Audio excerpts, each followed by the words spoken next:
Welcome to the Sherdog Radio Network preview for UFC 317, Topuria versus Oliveira. I'm your host, Ben Duffy of Sherdog.com. With me, as usual, is Keith Schillen, the executive producer of the Sherdog Radio Network. Keith, how you doing today?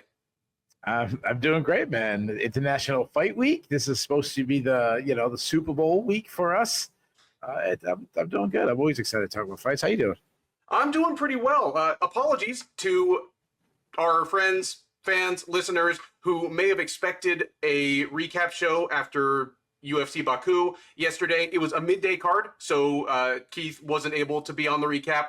I wasn't able to because I had forgotten, but it was a scheduled weekend off for me. It's a shame because history was made. I mean, when's the last time we had an undisputed UFC title change hands at a fight night? But there you go. The king is dead. Good. Long live King Tom Aspinall. There would be, honestly, I said this to Keith off air before we started recording. If I had jumped off the bench to recap anything after that card, it would have been 60 to 90 minutes on Jones' announcement or Jones' retirement being announced for him at 3 a.m. in Azerbaijan. I mean, there's some pomp and circumstance for your goats, rather than anything that actually happened at that card, which looked horrible from where I was watching it, like on my third monitor over in the corner. Please tell me that girls softball was more exciting for you than UFC Baku would have been. Yeah, but I mean, girls softball always is. But why not wait to make that announcement during International Fight Week? This was the biggest one. Be in Vegas. You had the press conference. You could drop that news right there in front of a live crowd or something like that. Doing it at Baku with some reporter asking the question that's second language is English. Yeah, not bashing that reporter, but I'm saying, like, you know what I mean? Like, wait till everybody's watching and drop that on. I mean, that was so random. As far as Jon Jones, the whole that he can retire all he wants. Very convenient, and I know we have to talk about the fight, so we're not going to go too far down the Jon Jones talk, but very convenient of him to retire right after he just got arrested again. And that's my conspiracy thought right there. Is that this is to bury yet another hit and run, because the alleged, the reported details of this one are really, really bad. Talking about him as the other person has called the cops, like yelling in the background and threatening to have the dispatcher killed by it's assuming any of these are correct. It's fucking wild, even by Jon Jones's usual standards. So that'll kind of unfurl as it does. Honestly, I hope that none of that's true and it just goes away and that Jon Jones goes away and this sport moves on to the post-Jones era, if I'm being honest. So the thing that bothers me about Jon Jones always getting arrested, obviously a top athlete, in our sport, arguably the greatest fighter of all time. Losing him is an issue. And you think about the top, what other sport is the top athlete? Kind of a dirtbag. He has some wild stories about Babe Ruth, but like not criminal. He's like a party animal kind of guy. But Tiger Woods had his, liked his women and stuff. But so that obviously bothers me. But the thing that bothers me just on a personal level is, I'm a Christian, and listen, I'm not one of those.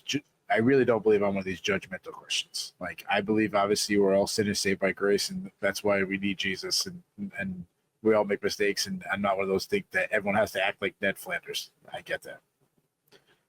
But ease off on the preacher talk a little bit, man, dude. Just maybe a little bit. Every press conference you try to come off like Billy Graham. It's like, come on, dude.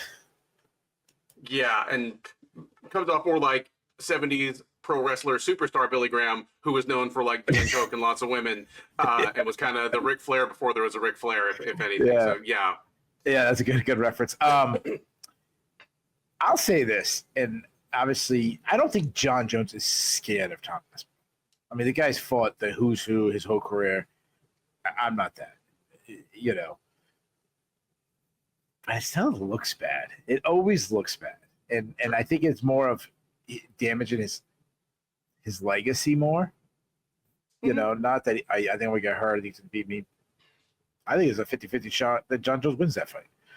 And it makes his legacy even more. And I am still not convinced this is the last. I mean, you know how I feel about MMA retirements. Like, Yeah.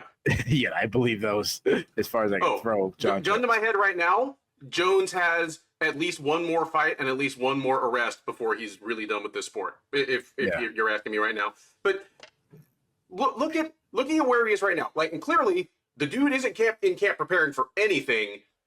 He's out living such that a 911 call like that happens. Sure, he thinks he can beat Tom Aspinall, but he also knows that he needs to be a certain amount of ready in order to be sure he can beat Tom Aspinall. And if you already have enough money, that sounds like a whole lot of work. There was so I was there in New York City, and I asked, like, one of my questions went kind of viral where I asked him about, like, he kept saying, like, oh, I don't want Tom Aspinall, he didn't earn it, this and that. And I kind of gave him shit, saying, like, what do you mean he didn't earn it? Like, I read his resume to him, and another time he kept talking about he just doesn't like him. Like, well, what has he done to make you not like him? And I really feel like he really fumbled all the answers. He tried having policies, but what he could have said instead of ducking Tom, and again, I'm not in that, like, 100% he's ducking Tom Aspinall. I'm not in that camp, but looks kind of shitty. I'll say that, though. I think I understand the people who do argue, and I think it's fun. I think the whole duck thing is kind of fun. But there is such an easier way to answer it, and it could have been just, well, it's not about Tom Aspinall. I don't even know if I really want to fight anymore. I've done so much in the sport. It's hard. To be honest, it's hard to get up and train every day, and I'm getting up there in age. I want to spend more time with my wife and my kid, my fiance and my kids, and this and that. I have other things I want to do. So, yeah, if I fight again, yeah, sure, it probably will be against Tom Aspinall. He deserves it. He's done all this stuff. I just don't know if I really want to fight anymore. And he's a great challenger, but if I want to fight, I want a guy with a bigger name if I do come back. The guy like who's a former champion, like, for instance. So there's a way to say it that doesn't sound like you're ducking him instead of, oh, I don't like that guy. And yeah, I know we're hashing off, like, news from 7 months ago. But. Yeah. And everything you just said is probably closer to the truth. It probably is. Yeah, he's not waking up in the middle of the night in a cold sweat worried about Tom Aspinall. He's just like, do I really want to spend the next 6 months of my life getting ready for this fight that is only going to do my legacy good in the minds of really hardcore fans? Yeah. Because the average fan doesn't really know this Aspinall guy. And I have money, and I spent a lot in the sport. So I saw a tweet from R.J. Clifford, who I think a lot of times his takes I agree with. I think he's a really strong guy. I follow on Twitter, and he said the crazy thing about Jon Jones' career, he called him the greatest of all time, and both of us agree with it. Someone wants to put someone else in. Okay, fine. But we lost 6 years of his prime, which is we've watched all of Jon. If he really does not fight again, if we watched his entire career and he's the greatest of all time, and we still feel like we didn't get to see it at all, what he could have been. Which is insane. It would be like if Michael Jordan took 6 years off to play baseball instead of like 1.5. Yeah. Like, think about that. Like, I would say that when I talk about, like, the players, and we really got to get to the fight soon, but when we talk about like a Ted Williams, and you're like, dude, this guy's numbers are insane, and he lost like 4 years playing. Not playing. No, 4 years of playing baseball by being a military man fighting in World War II. Yeah. So yeah, that's how I feel about Jon Jones. Like, what could he have been? And I mean, if he was going to take that time off, could it at least have been doing something admirable like Ted Williams? Yeah, no shit. And I know there's like a laundry list of other, like, Hall of Fame baseball players. Obviously, New England was the first one I think of, but yeah.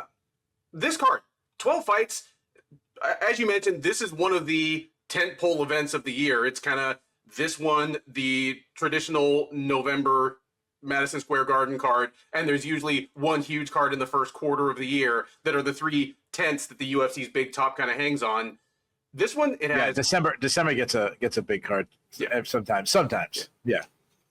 But this one, it's got 2 title fights at the top. It has what the man you and I think might be the best rising prospect in the entire promotion in the form of Josh Van. It has people with a certain amount of casual name and face value all the way down the card. Your undercard has people like Tracy Cortez on it. Yep. What's your overall take on this one? Is this a good enough tentpole? Yeah, so I'm going to surprise you with my grade. All right. This is International Fight Week. Now, you talk about tentpoles. International Fight Week, historically, you go back 6, 7, 8 years ago, that was the biggest card of the year. This is the one, don't miss. This is the one I'm inviting my friends, the guy who shows up once a year over my house to watch fight, not the guy who comes once a month. Oh, this is the one I get text message all week long. I don't expect to get many text messages this week. I'm giving it a C. And for those that are already stopped the video and are furiously typing in the comment section, keep in mind that we're grading these cards by the standard of expectations. This is supposed to be the biggest card. This is supposed to be historically the biggest card of the year. Now, the main event, Charles Oliveira versus Ilya Tabora. I mean, this is an incredible fight. Like, I mean, if this was a regular pay-per-view card, this is next month's card, A+. Yeah, A+. Yeah. But I want Jon Jones versus Tom Aspinall. That's what you expect in international fight. I want Topuria versus Makhachev. That's what I want. I want, I don't mind Kara France and Pantoja. You always have like that lesser title fight. Fine. Yeah. I'm a flyweight guy. I like that. Third from the top, I want a big name fight. I want Paddy Pimblett versus Justin Gaethje. Fourth from the top, I want Max Holloway versus Dustin Poirier. Fifth, I'm just throwing making up on the fly. Opener, I want Aljamain Sterling versus Yaya Rodriguez, or I want Yuri Prohaska versus Carlos Ulberg. Like, that's the kind of card we expect on International Fight Week. Now, because of obviously there's still some really, really, really good fights, it's super deep. I gotta still give it a C. But for International Fight Week, I was a little disappointed. I mean, this one, judging it by the standards of International Fight Week, I'm with you. Judging it across all the pay-per-views this year, I'd call this one an A-. Like, it's going to go on paper. It's one of the 2 or 3 best cards we'll see this year. But absolutely agree that it doesn't have the just dynamite stack from head to foot that we were used to up until maybe a few years ago. And that's just the new reality of the, if not the sport as a whole, at least the UFC. Outside of the 2 title fights, outside of the top 3 fights, the 2 title fights and Royval versus Van, which is the bout you're most excited for on this card? All right, so outside of 2 title fights, Royval, Van, Talbott versus Lima. I like that one as well. That's obviously Talbott's got a lot to fight for. Lima is a sensational prospect who has been flying under the radar a little bit, so I'm excited to talk about that one. I will be excited to see it. I'm on board with that.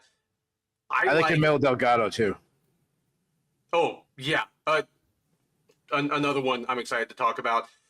Not the same level of prospect shine or divisional relevance, but McKinney versus Borshchev is probably going to be violent. I like that one too. But very least I can say about this one is it's a 12-fight card, and there's not a whole lot of fat to trim. This is the kind of card that the UFC might have pushed at us with 14 fights, including 2 added ones that are completely unnecessary. I do like that we're not having to deal with that. Any other general thoughts on this one before we dive into the prelims? No, let's do it. All right. First up on the UFC 317 undercard is a welterweight bout between Niko Price and Jacobe Smith. Price, the 35-year-old Floridian, is 16-8 with 2 no contests overall.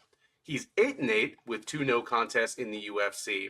He's coming in off a loss. He fought most recently last October at UFC Fight Night Royval versus Taira, where he dropped a unanimous decision to Themba Gorimbo. He will look to bounce back from that and kind of right the ship after a run that has seen him lose 3 of his last 4 fights against Smith. 29-year-old Oklahoman by way of Texas is a perfect 10-0 as a professional. He is 1-0 since joining the UFC out of Season 8 of Dana White's Contender Series. He made his debut in January at UFC Fight Night Dern versus Ribas, where he knocked out Preston Parsons in about a minute and a half. He will look to build on that momentum, continue to see how quickly he may be able to run the gauntlet in one of the most notoriously difficult divisions to break into the top 10. I'll just say that he's strongly favored to do so. Smith is currently the biggest betting favorite we have seen in the UFC all year. Niko Price is very much a known quantity. We have covered a lot of his fights in the years that we've been doing this. He has been exactly the same dude the whole time. Only difference is he probably has 3 or 4 more kids now. Talk me off the cliff. Is there any appreciable upset value here? What does this fight end up looking like? Yeah, dude's known at the maternity ward, maybe. He has a parking spot with his name stenciled on it there. Yeah. Niko Price. So he's I like Niko Price. Like, he's such a fun guy. He's a long and lanky welterweight. I think he should move up to middleweight. Just because he's not small. He's at the point of his career. Probably those weight cuts are probably tough. He's a good athlete. The problem is he's shown some huge signs of declines. I shouldn't even say like signs of declines. He's in full decline. He wants to press his opponent, and he hates being bullied back. But he's been bullied back a lot by like the higher guys in the weight class. I'm talking about Vicente Luque, Jeff Neal. He works best from distance. The problem is his hand speed is really dropped. It's kind of slow at this point. He wants to work behind a long jab. He can still hit hard. He tries to fight controlled, but he can easily be drawn into a brawl. Sometimes it's not too bad for him in a brawl. He's one of these guys. He'll give a shot to land one of his own. His defense is so bad though. He has some like legendary toughness. The problem is I don't think his durability is there. His durability is on life support. The ghost of Robbie Lawler knocked him out. He's been knocked out in a bunch of fights, taking a lot of damage in other fights. He can close the distance, use his size in the clinch, some dirty boxing, batters knees and elbows inside, use his height to kind of get good angles on the back of the neck. Not much of an offensive wrestler, not much of a defensive wrestler. Michel Pereira easily took him down. He's got a good submission game. He will scramble, kind of win the scramble sometimes, but he'll also put himself in bad positions. He doesn't mind chasing a submission. If you take him on, his get-up is pretty good because he's such a big thing. His cardio is a mystery to me. He can go balls to wall in one fight, and then other fights he gasses, so I'm not really sure. It's another reason why I think he, try to prolong his career, I think he should move up to middleweight. Jacobe Smith, he's one of the best prospects in MMA, and not people are mentioning him in the prospect conversation. No, I get it. The dude's 29 years old, so maybe some people just don't view him as a prospect, and if that's the case, I totally understand that. But I'm just saying, like, a guy who's newer in the UFC, someone he should get brought up. And obviously Vegas believes in him. He's a great athlete. He can fight out of both stances. He presses the action behind a high guard fence. He has some nice tight boxing, though sometimes he can overthrow and load up. And despite having a wrestling background, I am a little worried that he might fall in love with his hands, which we've seen countless wrestlers do over the years. He has really big power. He's got 8 TKOs. He has a fast high kick. He has some hard calf kicks. He will throw them without a setup, so that's a little thing that he needs to clean up. He closes the distance and has some really hard, dirty boxing. He's a really good wrestler. He's a former Oklahoma State wrestler. He was an All-American back in 2018. Quick entries. He grabs the legs and his opponent's going for a ride. He likes some foot sweeps too. He has good top control if he gets the fight to the ground. Good overall grappling. Nice back takes. Mean ground and pound. I compared to his last fight. He has like Tito Ortiz like style, sitting in your close guard, chest in your your head in his chest, and then he like pops up and drops some elbows down. I am worried about his cardio though.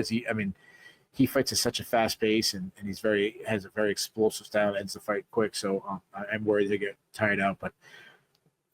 I think he'd be like a negative 500 favorite. I think he'd be this big, but this is a terrible stylist matchup for Price. Smith is a better athlete. He hits harder.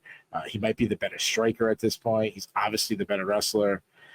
I think he blasts Price early and puts him out early. Give me Smith by first round knockout. Yeah.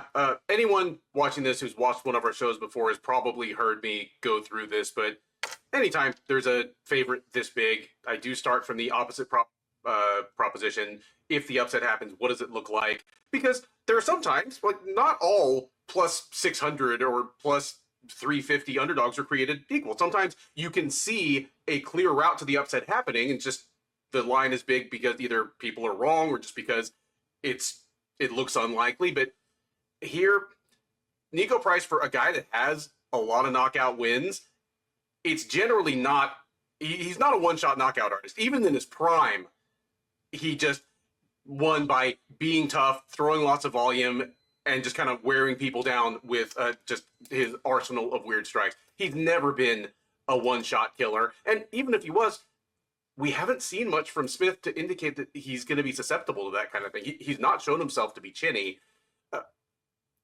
If you'd asked me 4 or 5 years ago, I would have said two things that Niko Price has never done, other than wear a rubber, would be throw a jab and sprawl.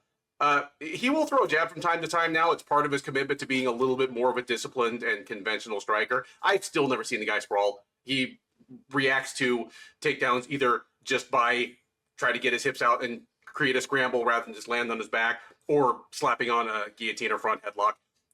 He has a good front headlock series. It's not led to any submissions in the UFC, but it has led to him getting back to his feet quicker or creating a scramble where otherwise he might have just been taken straight down and ended up in guard. I just don't think any of that's going to make a difference against Smith. Niko Price's routes to victory here all involve things that we haven't really seen happen. It would be either Smith really, really getting tired and Price somehow surviving long enough to see that happen, or Smith, again, just shooting right into a Darce choke or something. That's hard to that's hard to bet on if you're looking to invest money here. I'm with you, Keith. I think Smith is going to look way faster, crisper, harder hitting on the feet. I think he can take Price down anytime he wants. And I think this is probably over in the first round as well. Give me Jacobe Smith by first round TKO. Next up at UFC 317 is a heavyweight matchup between Jhonata Diniz and late replacement opponent Alvin Hines. Diniz, the 34-year-old Brazilian, is 8-1 overall. He's 2-1 since joining the UFC out of Season 7 of Dana White's Contender Series. That is the good news. The bad news is that the 1 in the L column came in his last appearance. He fought at UFC 309 last November, where he got hammered into a doctor stoppage between rounds 2 and 3 by Martin Tybura. Prior to that, he had won his first 2 UFC bouts, both also last year, against Austin Lane and Carl Williams. So he'll be looking to get back on track here. He had been scheduled to take on Justin Tafa. Tafa withdrew from the card just a couple weeks out. In steps Hines, 33-year-old Minnesota native, is a perfect 7-0 as a pro. This will be his UFC debut, obviously. He fought most recently back in April for LFA. Most of his career up until now has taken place in LFA, and he got a third-round TKO by head kick, of all things. Despite that sensational finish, he steps in here as a substantial underdog, as Diniz is minus 280, Hines plus 240. Keith, I do my best to bring professionalism here, bring a level of preparation and information that gives our audience something to look forward to. In the interest of honesty, I do not have as good a read on Alvin Hines as I do on most debuting UFC fighters, even short notice ones. Tell me what's good about this guy, what's bad about him, and if he has a prayer against Diniz. See, that's the big difference between you and me. You say you try to do your best, and I don't try to do my best. So that's the difference between you and me. So you asked, what fight was I most excited about? And you said, what fight? There's not a lot of fat on this card, and so okay, there's a fat on these guys. This is the fight that I'm least interested in the card, and some of it has to do with being the heavyweights, and some of it has to be like lower level flyweights is still fun and exciting. Low level heavyweights, it's not. Like it could be a stoppage share, but Diniz he's not a guy I'm really high on. I mean, he's a good striker. He can fight out of both stances. He's pretty technical. He marches down his foe. He's accurate. He has big power. He's got 7 TKOs. Though he needs to improve his head movement. He has no takedown skills. He's a poor defensive wrestler, and if he's taken down, he really struggles to get back to his feet. I mean, he's a really one-dimensional fighter. Hines, I mean, I've watched his regional fights. Nothing really stands out to me. He throws a lot of feints, a lot of single strikes, kind of slow on the feet. He works the body well. I like that. A lot of inside kicks, tosses up head kicks. He finishes the last opponent with a head kick. He lacks head movement, though. He wants to wrestle. He likes these like snatch singles, but he doesn't have explosive entries. And I kept watching this one. It was his last fight. I was watching this one fight, and he kept looking for a single leg, and he had his head on the outside, which is the wrong technique. Where he kind of he should want to be doing high crotches, but I just don't know if he knows how. I think he's a guy he wants to grapple, but he doesn't really have a strong wrestling base. He does have 3 subs on his right if he gets down. And to his credit, he has good cardio. I mean, he got in his last fight, he got a 3rd round TKO. Both guys have good records. I'll give him that, but I'm not high on either. Diniz should have the advantage on the feet, while Hines, I think, will have the advantage on the ground. I think Hines is going to look for takedowns. If he gets I'm surprised the line isn't much closer.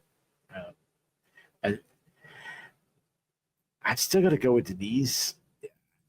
I don't think Hines is going to be able to get him down, which is really poor because Diniz is a weak wrestler. I think Diniz can use his footwork. He's a better athlete. I think he keeps his distance. He gets a better exchange on the feet. And I say he catches Hines. I'll say he catches Hines in the second round. Give me Diniz by second round TKO. Yeah, I agree with your take on Diniz. He feels like the new Marcos Pizarro de Lima, where he's a big heavyweight, looks plotting, like he's kind of thick around the middle, looks but plotting, but a more subtle, more technical striker than you would expect, because you see a heavyweight, especially an unranked heavyweight, walk into the octagon looking like that, and you're like, oh, we're ready for a walrus slap and titty slap fight here. But he's a pretty nifty striker, and lousy takedown defense. Heavyweight is so shallow, and so it's just so bad right now. I had my little rant at the expense of women's bantamweight ahead of last week's card, but if Diniz had beaten Martin Tybura, he'd be fighting someone like Curtis Blades or at least Derek Lewis this weekend instead of Alvin Hines. That's side note. Curtis Blades might have lost that fight. Anyways, carry on. We'll certainly cover that next time either of those guys fight. That was concerning. And Hines, you look at him and it's deceptive. I expected him to be a better wrestler than he is. Like, instead, he's a little smaller than Diniz. I don't know which guy's going to weigh in heavier, but in terms of how big they look in the cage, Diniz is going to have reach on him. He's going to seem like the longer, bigger framed fighter. And I think he's just going to hammer Hines. Hines is going to have to come forward to close the distance. Diniz does well when the other fighter has to come to him, or he's just marching a guy down and walking him towards the cage, cornering him there, and going to work. It's heavyweight. It's unranked heavyweights. Hines could always surprise us because he doesn't seem like a great takedown artist, but he might only need one. And collisions and weird stuff happen, especially against the cage. But it's hard to pick that as the main chance. That being the case, I kind of understand why the line is what it is. I'm thinking we don't get the finish, and we get a wild, fun round 1, and then just buckle up for 10 minutes of unranked heavyweight slobber knocker misery. Give me Diniz by a decision in a fight that we will all forget about as quickly as possible. We head now to the middleweight division for a matchup between Sedriques Dumas and Jackson McVey. Dumas, the 29-year-old Floridian, is 10-3 overall. He's 3-3 since joining the UFC out of Season 6 of Dana White's Contender Series. He's coming in off a loss. He fought back in April at UFC 314, where he got knocked out in the first round by Michal Oleksiejczuk. He will look to bounce back from that against the debuting McVey. 26-year-old Minnesota native, training out of St. Louis, perfect 6-0 as a professional. He fought most recently about 2 weeks ago at LFA 210, where he knocked out Mateo Garner in 90 seconds. There was no late notice replacement here. Dumas hadn't been on the card and somebody fell off. They just threw this thing together on short notice, and McVey gets the call. Line is super close on this one, but Dumas is just your slightest of favorites. He's minus 120, McVey plus 110. So there's bad news and good news. The bad news is that Jackson McVey is probably was probably about the third best middleweight in LFA before he got the call up. The good news is that as a young guy with some physical tools to him, I do see better upside in him than any of the others. Like normally being the best middleweight in LFA it's a punched ticket to the UFC. Like something like 6 of their champs in a row got snatched up by the UFC before they get a single title defense. I would much rather they grab Jackson McVey than like re-sign a Marcus Perez type just because he happened to be the LFA champ. So I like that. I still don't understand why this fight is taking place unless Dumas has warrants in Nevada and this was a way to get him into the state. I have no idea. McVey, he is a tall, lanky southpaw. He's 6'4". Honestly, like from the back, you could be like, oh, is that Josh Fremd? Just kind of the tall, lanky. Arms aren't quite as long as you would expect from a guy that tall, but just a tall, lanky frame. It's hard to tell how good he is because he has overwhelmed his professional opponents. Like none of his professional opponents have made it out of the first round, and only one of them has made it past the 2-minute mark. So when I say I did tape study on Jackson McVey, I watched all of his available fights today 3 times, and it took me a half hour.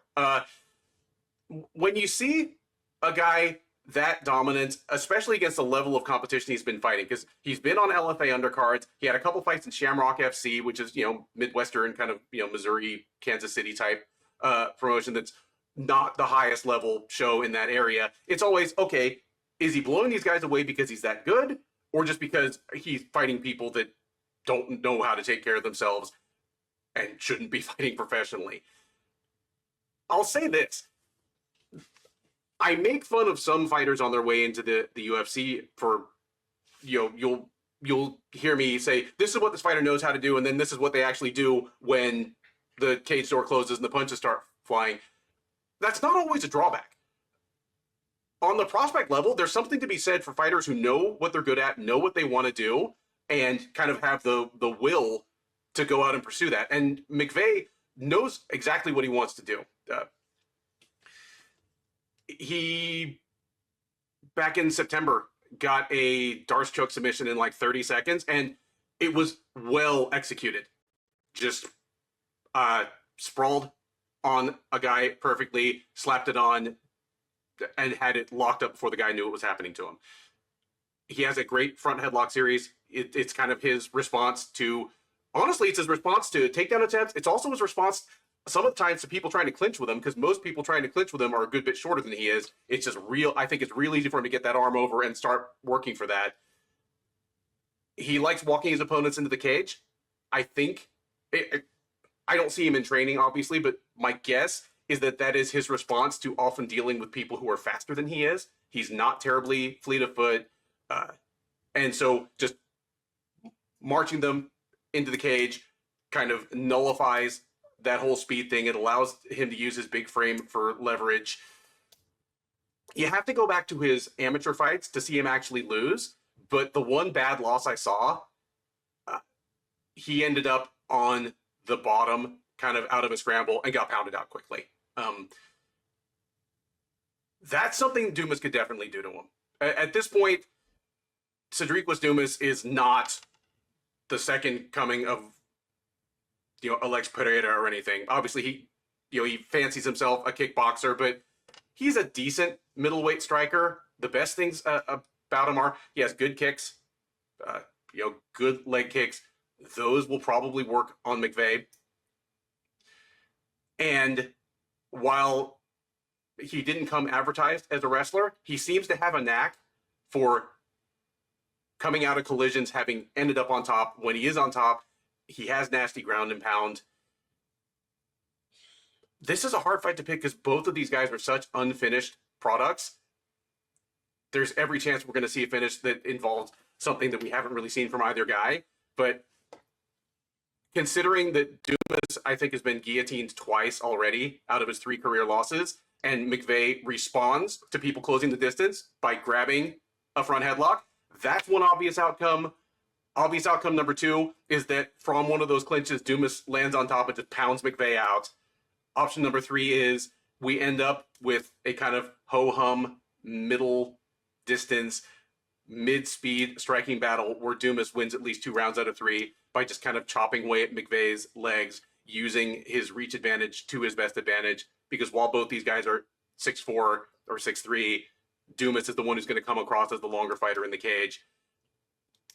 I think the line is probably exactly what it should be at. Dumas is just the slightest of favorites. He's a very beatable fighter, and McVey has things he does well. But mix in the fact that, one, McVey fought like 2 weeks ago, and that Dumas is at least more tested against solid level competition. I think Dumas wins this one.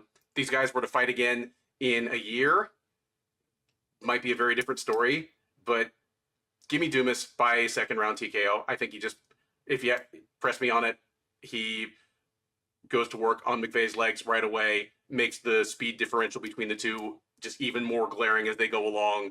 McVey does something silly or desperate in the second round, Dumas pounds him out on the ground. So I'll tell you where I stand on this fight. So I was on vacation this week, simply because I had to use some time before July 1st, so I took the week off. All the police in Dumas's hometown are like, oh, lucky you. Yeah, yeah, they had to do extra. Yeah. So I went camping Monday through Thursday, and dude, we've talked about this before, and I've talked about it on like Know Your Hosts on the recap. I need to go camping. It's like restores my soul. And I'm that guy. Like, I take my phone, I check it once a day just to make sure I didn't get called in for murder or anything. But basically, I don't have my phone on me. I sit around the campfire singing songs with my family, and that's the true life to me. And then that was Monday through Thursday. Friday, Saturday, Sunday, I was at traveling to middle of almost near New York for a softball tournament. I was in around long days. I found out about this fight as Ben was doing the intro. So I had no idea. I don't like Dumas, being a police officer. So I'll take the other guy. I'm not gonna. Everything Ben said, the skill set, I echo. Yeah, I agree. I agree with what you said. So give me the screw Dumas. I'll go the other guy. All right. The other guy by decision. Lightweights take the cage next at UFC 317 as Terrance McKinney squares off against Viacheslav Borshchev. McKinney, the 30-year-old Washington State native, is 16-7 overall. He's 6-4 since joining the UFC as a veteran of season 3 of Dana White's Contender Series. He actually lost on the Contender Series, won a couple more fights regionally, got the call up. He is 6-4 since then, and despite being a kind of inconsistent fighter, he's won 3 of his last 4, including his last outing, which was back in February at UFC Fight Night Adesanya versus Imavov, where he knocked out Damir Hadzovic in 2 minutes. He will look to extend into another winning streak here at the expense of Borshchev. 33-year-old fighting out of Northern California is 8-5-1 overall. He's 3-4-1 since joining the UFC out of season 5 of the Contender Series, and he has lost 2 of his last 3, including his most recent outing, which was at UFC 312 back in February, where he came out on the wrong end of a unanimous decision against Tom Nolan. Odds here find McKinney a moderate favorite. He's -180, Borshchev +150. At this point, Slava Borshchev, it's too late even to say he's a disappointment as a prospect. Any thought of him being a prospect, I think at this point, is a couple years in the past. It was just a question of, will he win enough fights that his pretty entertaining style and kind of quirky Slava Claus personality will get a chance to stick around the UFC a while longer. Like, once you figure that a guy probably isn't a future contender, exceptions like Charles Oliveira aside, the question really becomes, well, can you stick around long enough to become a Clay Guida, Donald Cerrone type? because what the UFC needs almost as much as superstars is non-contenders who have casual name value. The question, at least for the last 2 years or so, has been, can Borshchev stick around long enough to turn into one of those? He's kind of puttering along. He's under 500 in the UFC right now, but yeah. The problem is he was brought to the UFC with a solid kickboxing background, and obviously the expectation, or the hope at least, was that he would turn into lightweight Israel Adesanya or the second coming of Conor McGregor or something. He has not been those things. He's not as defensively sound as you would hope. While he throws a good variety of strikes and he is technically sound on offense, he's not a huge hitter. I mean, if one guy gets a 60-second knockout in this fight, it is overwhelmingly more likely that it's going to be Terrance McKinney. Terrance McKinney has been a professional fighter now for 8 years or so. He's still only seen a third round once, and it was 7 years ago. I don't even think he's been past the midpoint of the second round in any of his UFC fights. He is as pure a live by the sword, die by the sword fighter as there is in the UFC right now. Well, it's either him or someone like Julian Erosa, but he fights like you're watching Julian Erosa on 2 times speed, is what it really is. When you watch a Terrance McKinney fight, it's not by some weird luck or happenstance that most of his fights end in the first 3 minutes. He comes out like a maniac, and his first thought is, I'm going to throw the hardest strikes I can, as many as I can in the first 15 seconds of this fight. But the beautiful thing about him offensively is he might be a nastier quick strike finish artist as a grappler than he is as a striker. He's a good wrestler, at least offensively. Fast shot, knows how to finish a takedown if somebody manages to sprawl, and has just a hyper aggressive grappling game where he's either trying to move to mount, not to pound someone out there, but in the hope that they'll give their back, and he can slap on one of the fastest and ugliest, in a good way, rear naked chokes in the UFC right now. Like, all the good things about Terrance McKinney are on the offensive end. The defense is the problem. He is susceptible. He can get caught and lamped on the feet. He can get tapped out on the ground. He is not positionally sound, almost intentionally, again, because he's so furiously trying to move to mount, then move to the back and finish the fight, that he is susceptible to his opponent's grappling. And then if he happens to hit the 3-minute mark, all of a sudden the gas tank is just ting. So this feels kind of like the two true outcomes fight to me. Either McKinney blitzes Borshchev early, because unless McKinney makes a huge mistake, even by his usual standard, I don't think Borshchev finishes him early. Like, Borshchev could catch McKinney cleanly, and I think McKinney could shake it off. So it's either McKinney just steamrolls Borshchev early, probably on the ground, taking advantage of Borshchev's horrible takedown defense, improving but still poor takedown defense, or McKinney blows his entire gas tank in the first 2 to 3 minutes of the fight, and we settle in for Borshchev kind of cutting him up at range for the remaining 12 minutes of the fight. I think it's more likely that we get the first. And if you're going to pick Terrance McKinney to win a fight, you might as well take the prop for finishes in the first round, which is what I'll do. Give me Terrance McKinney by first round submission here. Yeah, I think picking the outcome of this fight is difficult, but picking how it could happen, like you said, I think is kind of easy. If that makes sense. Like, the winner is hard to pick. I think picking that it's going to be fun is like a lock. McKinney, he's a southpaw. I mean, he's all about explosion. I mean, he's a historically fast starter. He's a distance striker that suddenly closes distance and lands bombs. When he moves inside, he does work the body well, which I like. He has massive power. I mean, the dude could knock out a rhino. Like, he will overthrow his shots and extend, his shots a little too much, which leaves it to be countered. But a lot of that is because he's looking to end the fight with every single blow. He can make the mistake of throwing shots from his hips, so it leaves him open to be countered from that. I've called him a front runner in the past, and and what I mean by that, if he doesn't end early, he tends to lose and lose bad, and that's kind of what we can have here. He's got a big kicking game. He likes push kicks. He's got a crushing high kick. He loves flying knees. If he gets to the clinch, he's a mean striker in there. I mean, he beat up Eric Gonzalez in the clinch. He's a former junior college wrestling All-American, so he's got some quick entries. He turns the corner really fast. He looks to advance position on the ground, as you mentioned.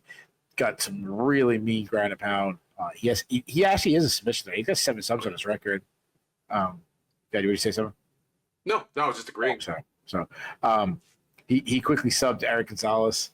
He has gassed out in the past, but again, I think that has more to do with him being a front runner than just not having any gas tank.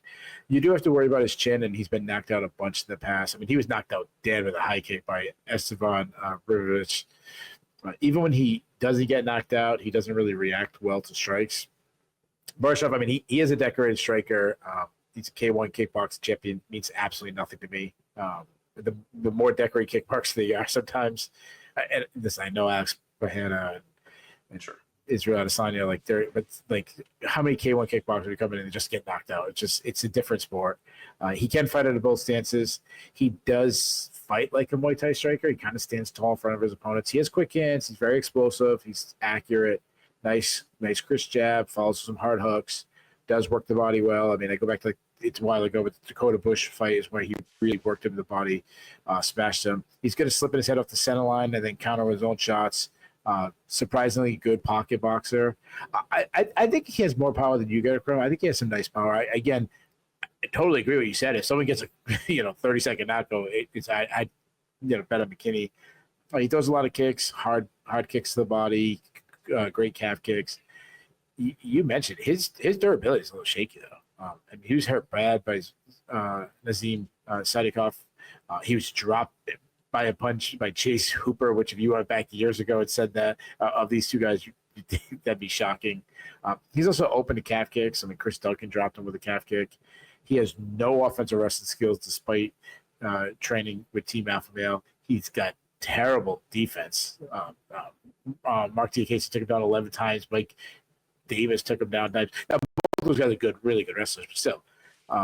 To his credit, he has a pretty good, solid get-up game, and he showed really good sub-defense against Chase Hooper. So I'm really torn on this fight because I think both guys have massive weaknesses. McKinney's is his fight IQ. His gas tank obviously is an issue. Borshchev is his durability and his defensive wrestling is an issue. I do think Borshchev really has his best avenue of victory is winning the striking exchange on the feet, surviving that early onslaught, getting McKinney tired, slowly picking him apart, pop shotting him. McKinney, I do think he has 2 avenues. I think he can land a big shot, as you mentioned, or he could, like you said, he could win by wrestling. So this is going to be a cop-out simply because he has multiple ways to win. I'm going to pick McKinney. I have no confidence in that pick. I don't know how anybody can have confidence in McKinney. McKinney's the guy that, dude, he can knock out the champion. And he could also lose to the 85th ranked guy in the division. I'm going to say he lands something big. I'm going to do the opposite. You're saying he's going to wrestle. I'm going to say he lands one of those big haymakers. I'd say he does it early. Give me McKinney by first round to go. Next up on the UFC 317 undercard is a women's flyweight clash between Viviane Araujo and Tracy Cortez. Araujo, the 38-year-old Brazilian, is 13-6 overall. She's 7-5 in the UFC, and she's coming in off a win. She fought most recently at UFC 309 last November, where she picked up a unanimous decision over Karine Silva. Having turned back a much younger prospect and certified herself still a contender in this division, she'll look to do the same against a woman looking more to prove the same thing in the form of Cortez. 31-year-old American is 11-2 overall. She's 5-1 since joining the UFC out of Season 3 of Dana White's Contender Series. After winning her first 5 fights in the UFC, she got into a bout with possible title implications last July, where she took on Rose Namajunas in the headliner of UFC on ESPN 59. She came out on the wrong end of a 5-round decision against the former strawweight champ. She will look to bounce back from that her first UFC loss, and in fact, her first loss since her professional debut. She is favored to do so, and comfortably at that.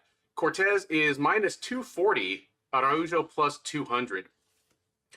Keith, I think, in fact, I'm pretty sure I picked incorrectly against Viviane Araujo against Karine Silva. She seemed to be in decline physically, slow decline.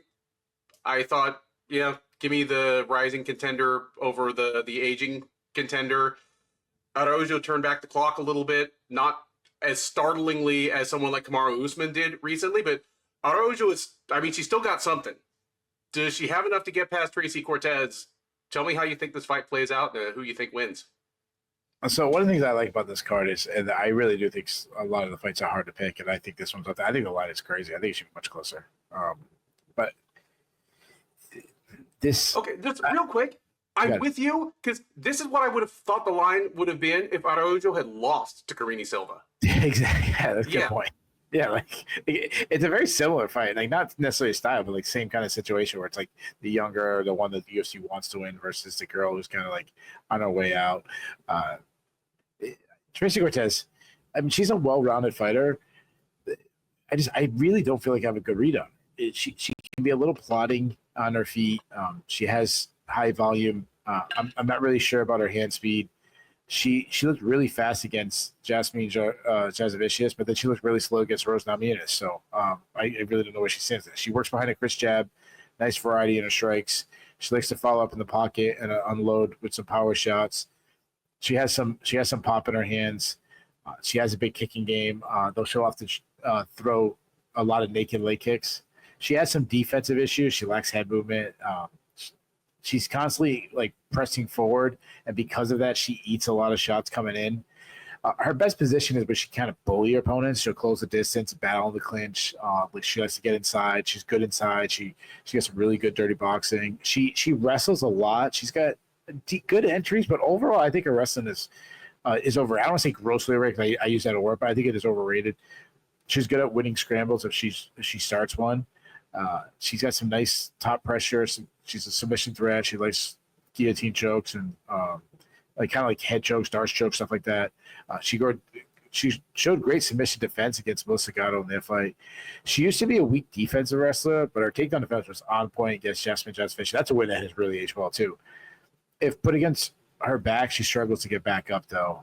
She does have good cardio. I'll give her credit. She was going hard in the 5th round in elevation against Rose Namajunas.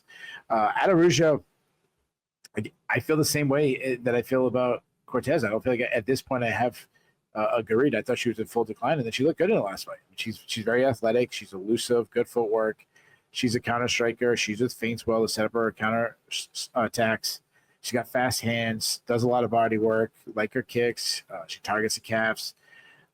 One issue I've had with her is she doesn't mix her punches and kicks together. A lot of times she'll either boxing or a lot of times she just kicking. If she can mix them up in combination, I would enjoy that. She is open to leg kicks herself. She also doesn't move her head for someone who's who moves her feet really well. But when she kind of sits on her punches, she eats some shots that way. She can wrestle, though she struggled to get Alexa Grasso down. But again, that's a loss that aged really well. If she gets a fight, she got a good top game, good grappling and back tank against Andrea Lee.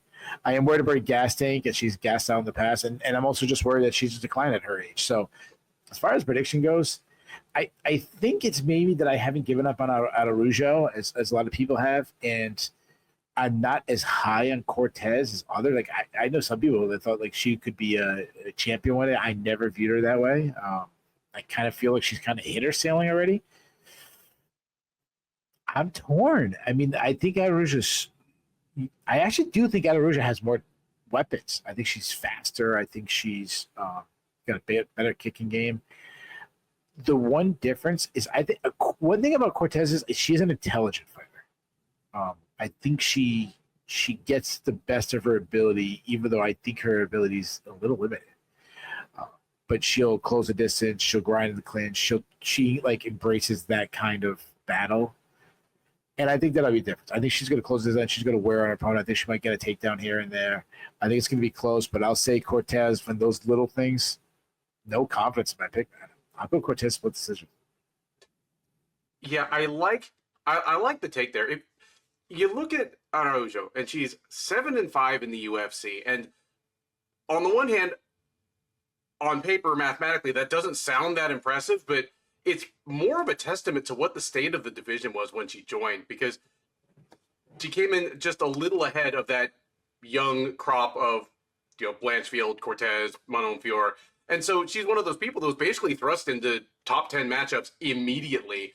But having said that, she's only lost to very good fighters. Most of the people that she's lost to are better than Cortez. and Jessica I. But even the 2019 version of Jessica I versus a green Araujo, that it's not a terrible loss. Okay, I like what you said about Cortez being well-rounded and intelligent, because I think both those things are true. She's somebody that's at this point been fighting a deceptively long time for someone who's as relatively young as she is, has all the component skills.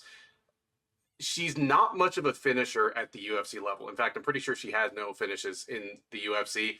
And that being the case, she has to be well-rounded and intelligent, because her margins of victory are always going to be really tight. She knows exactly what she needs to do each time out. She needs to win 2 rounds out of 3. If she wins 2 rounds out of 3 against Araujo, I think it's going to look like Araujo's loss to Amanda Ribas, where Ribas won the last 2 rounds by taking her down both times. It was a grimy, ugly fight. And I don't mean that in the sense that it was boring. It wasn't like the stereotypical women's flyweight cardio kickboxing bout where you're just like, ugh. Just it was a grimy dogfight for the last 2 rounds. Cortez, despite, the looks, the eyelash extensions, she can win a grimy fight. And while I'm in agreement with you that the line is too wide, if that's basically what you're banking on happening, Cortez winning 2 rounds out of 3 in a grimy way against Araujo, probably on the ground, because if they stick around and duke it out on the feet for however long they duke it out on the feet, I think it'd be one of those things where Cortez might outland Araujo numerically, but Araujo's just hitting her much harder, and Cortez might win rounds that way, but it's hard to bank on.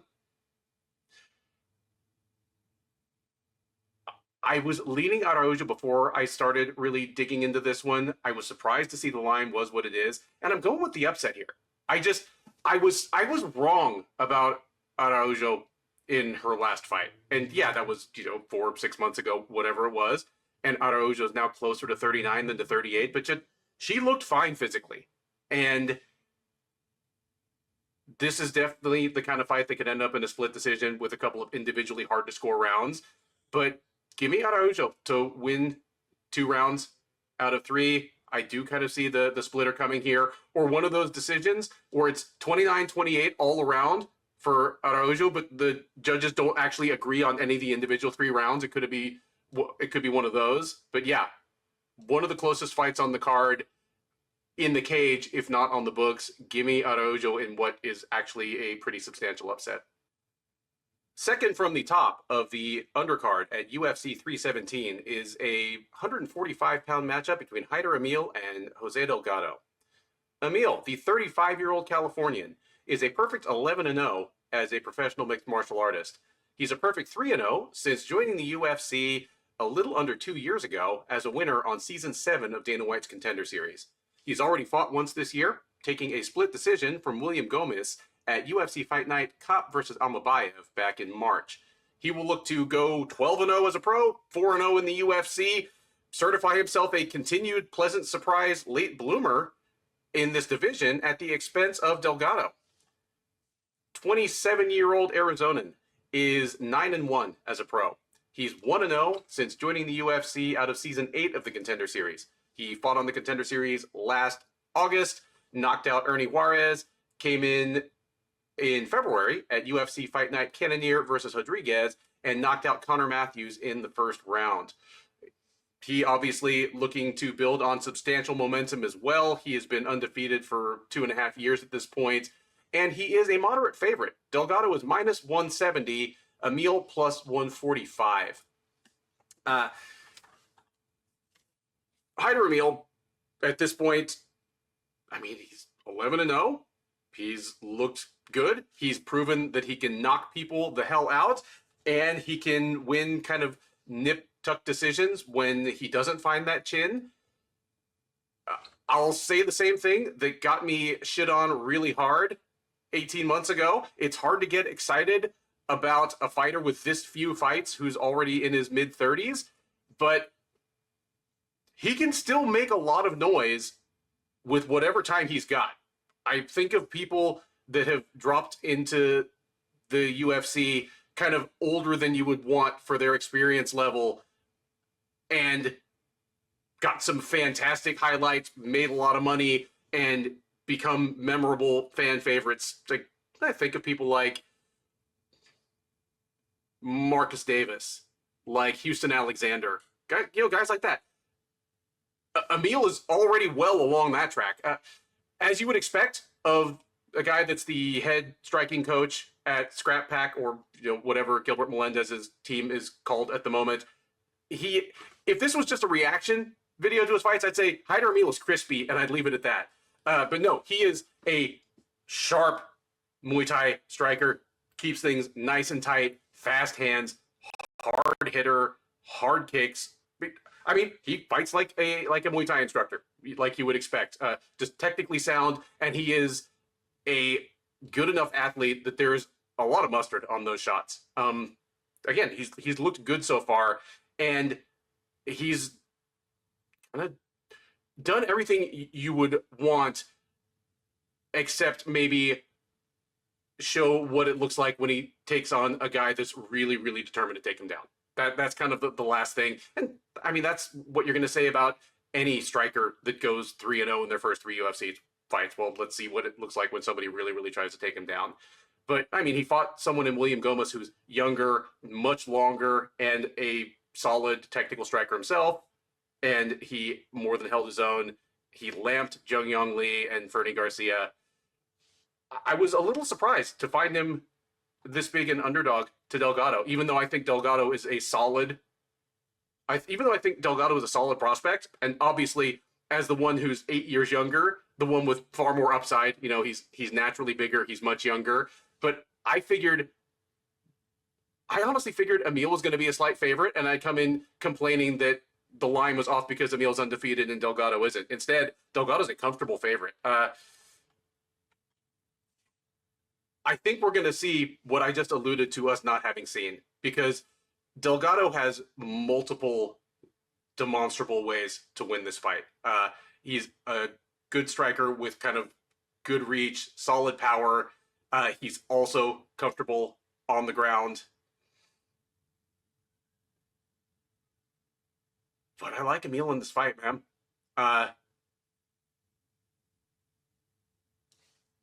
In Delgado's fights, and mostly I'm talking about his last 3, like his last fight in LFA, his fight on the Contender Series, his fight in the UFC.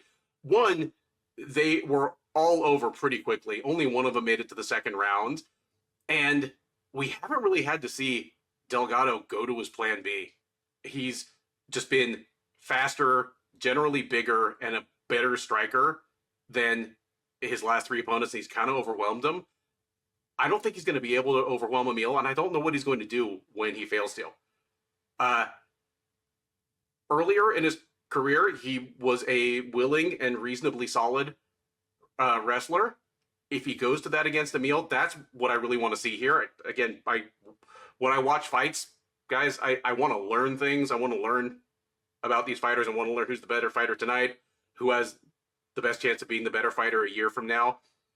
I'd love to learn that about Hyder Amil here, but I don't think we do. I think Amil just gets the better of a fun 3-round striking battle and wins a decision here. And Delgado takes the L, goes back, regroups, maybe comes back a better fighter later. If Delgado mixes his martial arts early and we see Amil look a little flustered, all bets are off. Literally, in my case, I'm not betting on this fight, but I don't think we see it. I think we see Hyder Amil left in his element and getting the better of the exchanges. Give me Hyder Amil by decision.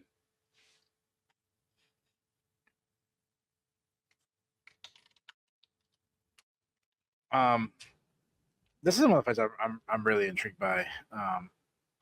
I'm surprised that Delgado's, that significant of a favorite.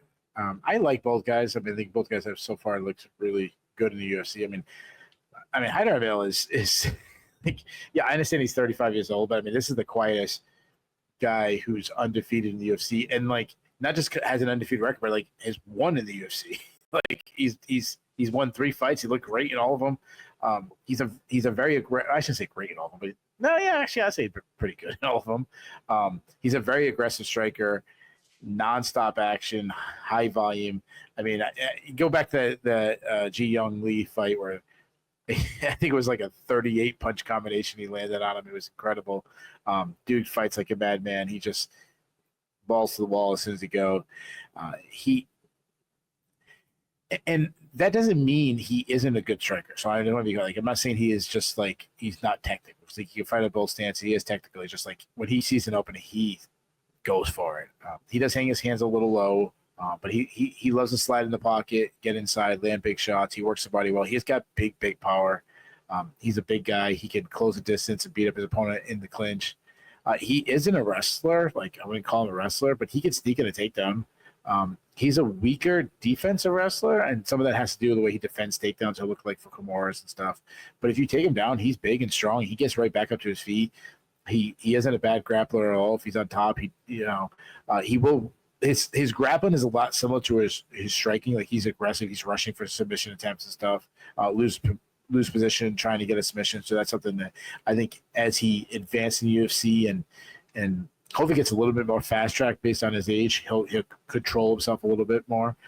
Delgado, he's a guy he can fight at both stances. He's a volume striker. He's a technically sound striker. He's very good from distance. He changes stance in mid combinations. Something I really like. He attacks. He attacks with combos. He has some really nice power. He's got 5 TKOs. I mean, showed really good power against Conor Matthews. This is a big step up from Conor Matthews, though. He likes spinning attacks. He throws some hard kicks, hard knees inside. He had a crazy step in the KO on the Contender Series. He can wrestle. He likes like body lock takedowns. He also shoot from the outside, but he shoots with his head down, which I said was youth wrestling mistake. And he needs to clean up. He has a good top game. He gets the fight to the ground. Nice back takes. He's got 4 subs on his record. He did gas a little in the Contender Series fight, but that was on short notice. So I like both guys. I think both guys are really good. But we got a consensus upset pick. I'm picking Amil. I love his output. I love his power. I think we have a war on our hands. I think it's going to be really fun. I love Amil's power. I think he catches them. I'm going to take this early, too. I go to stop sleeping on Amil. I think we slept out of Amil, especially me. I slept out of Amil when he first came to the UFC, kind of doubted it. By the second and third fight, I said, like, oh, dude, this guy's the real deal. Give me Amil by first round TKO. Next up at UFC 317, and at least as the card is constituted as of the beginning of fight week, the top undercard bout is a 185-pound matchup between Jack Hermansson and Gregory Rodrigues. Hermansson, the 37-year-old Swede by way of Norway, is 24-8 overall. He's 9-6 in the UFC, and he has alternated wins and losses over the last, I think, 5 or 6 years. He's coming in off a win. He fought most recently all the way back last February in the headliner of UFC Fight Night 236, where he put a serious bump on the road of Joe Pyfer towards whatever his destiny is, coming out on the winning end of a unanimous decision and making Pyfer look vulnerable and human, really, for the first time, at least in his UFC run. He has been on the shelf ever since. Obviously not ideal for a guy who is cruising on towards 40. Again, he just turned 37 a couple weeks ago, but he has a high-profile matchup here in the top prelim of one of the biggest cards of the year against a fellow fringe contender in Rodrigues. 33-year-old Brazilian training out of South Florida is 16-6 overall. He's 7-3 since joining the UFC as a veteran of Season 4 of Dana White's Contender Series. He lost on the Contender Series to Jordan Williams, went and won an LFA title. That, of course, LFA middleweight title is your golden ticket to the octagon, and he's done good work ever since. Again, going 7-3. He had been on a 3-fight win streak heading into his assignment against Jared Cannonier in the headliner of UFC Fight Night 251 back in February. He got TKO'd early in the 4th round there. Definitely demoralizing setback for Rodrigues, but he's going to get back on the horse here, try to start another win streak, try to prove that at age 33, his best days in this division are still ahead of him. He is moderately favored to do so. Rodrigues minus 180, Hermansson plus 155 as your underdog. This is another one where I was mildly surprised at the line.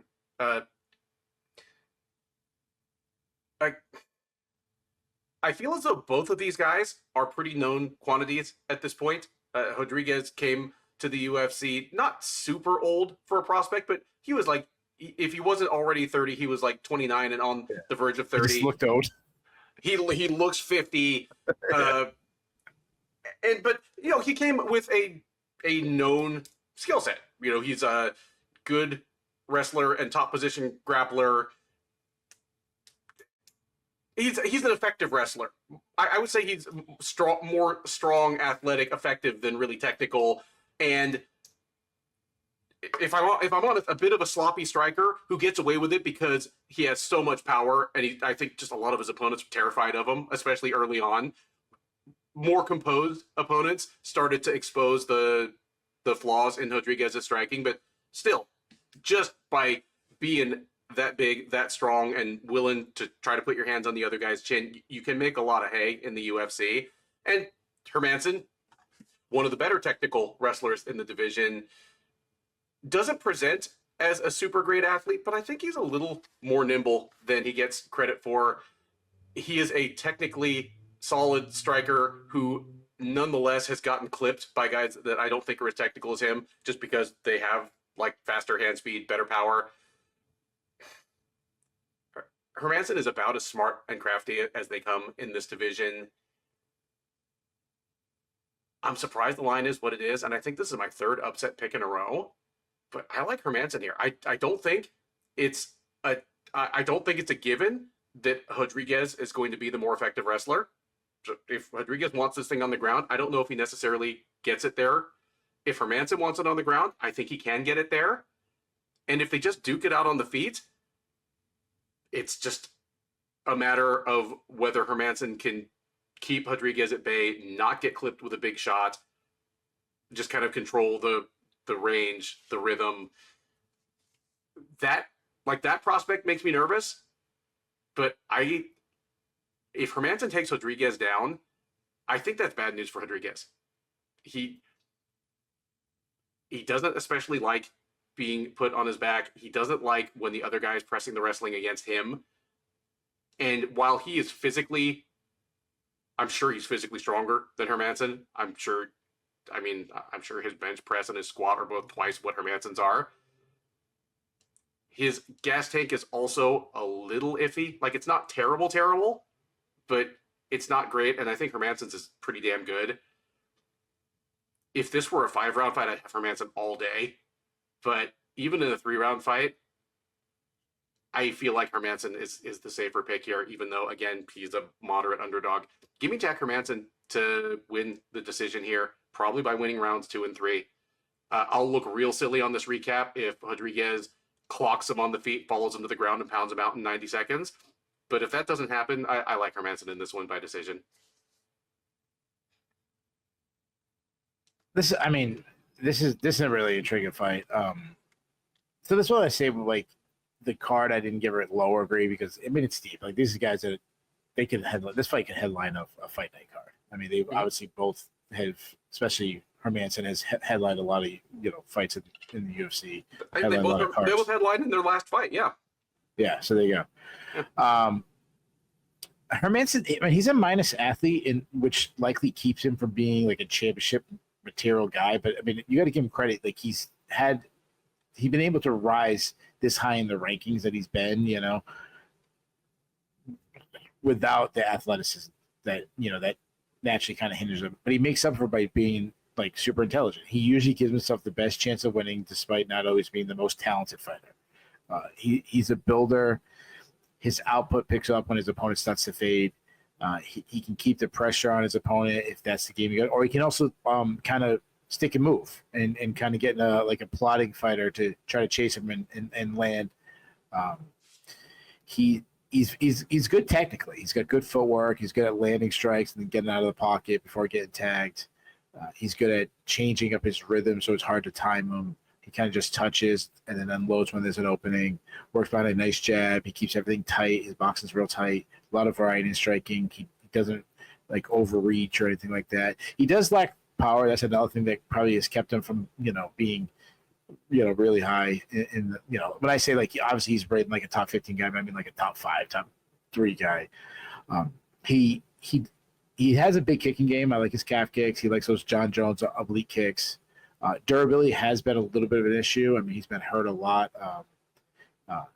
He's been hurt. I mean, like Jacobe beat him up to the body.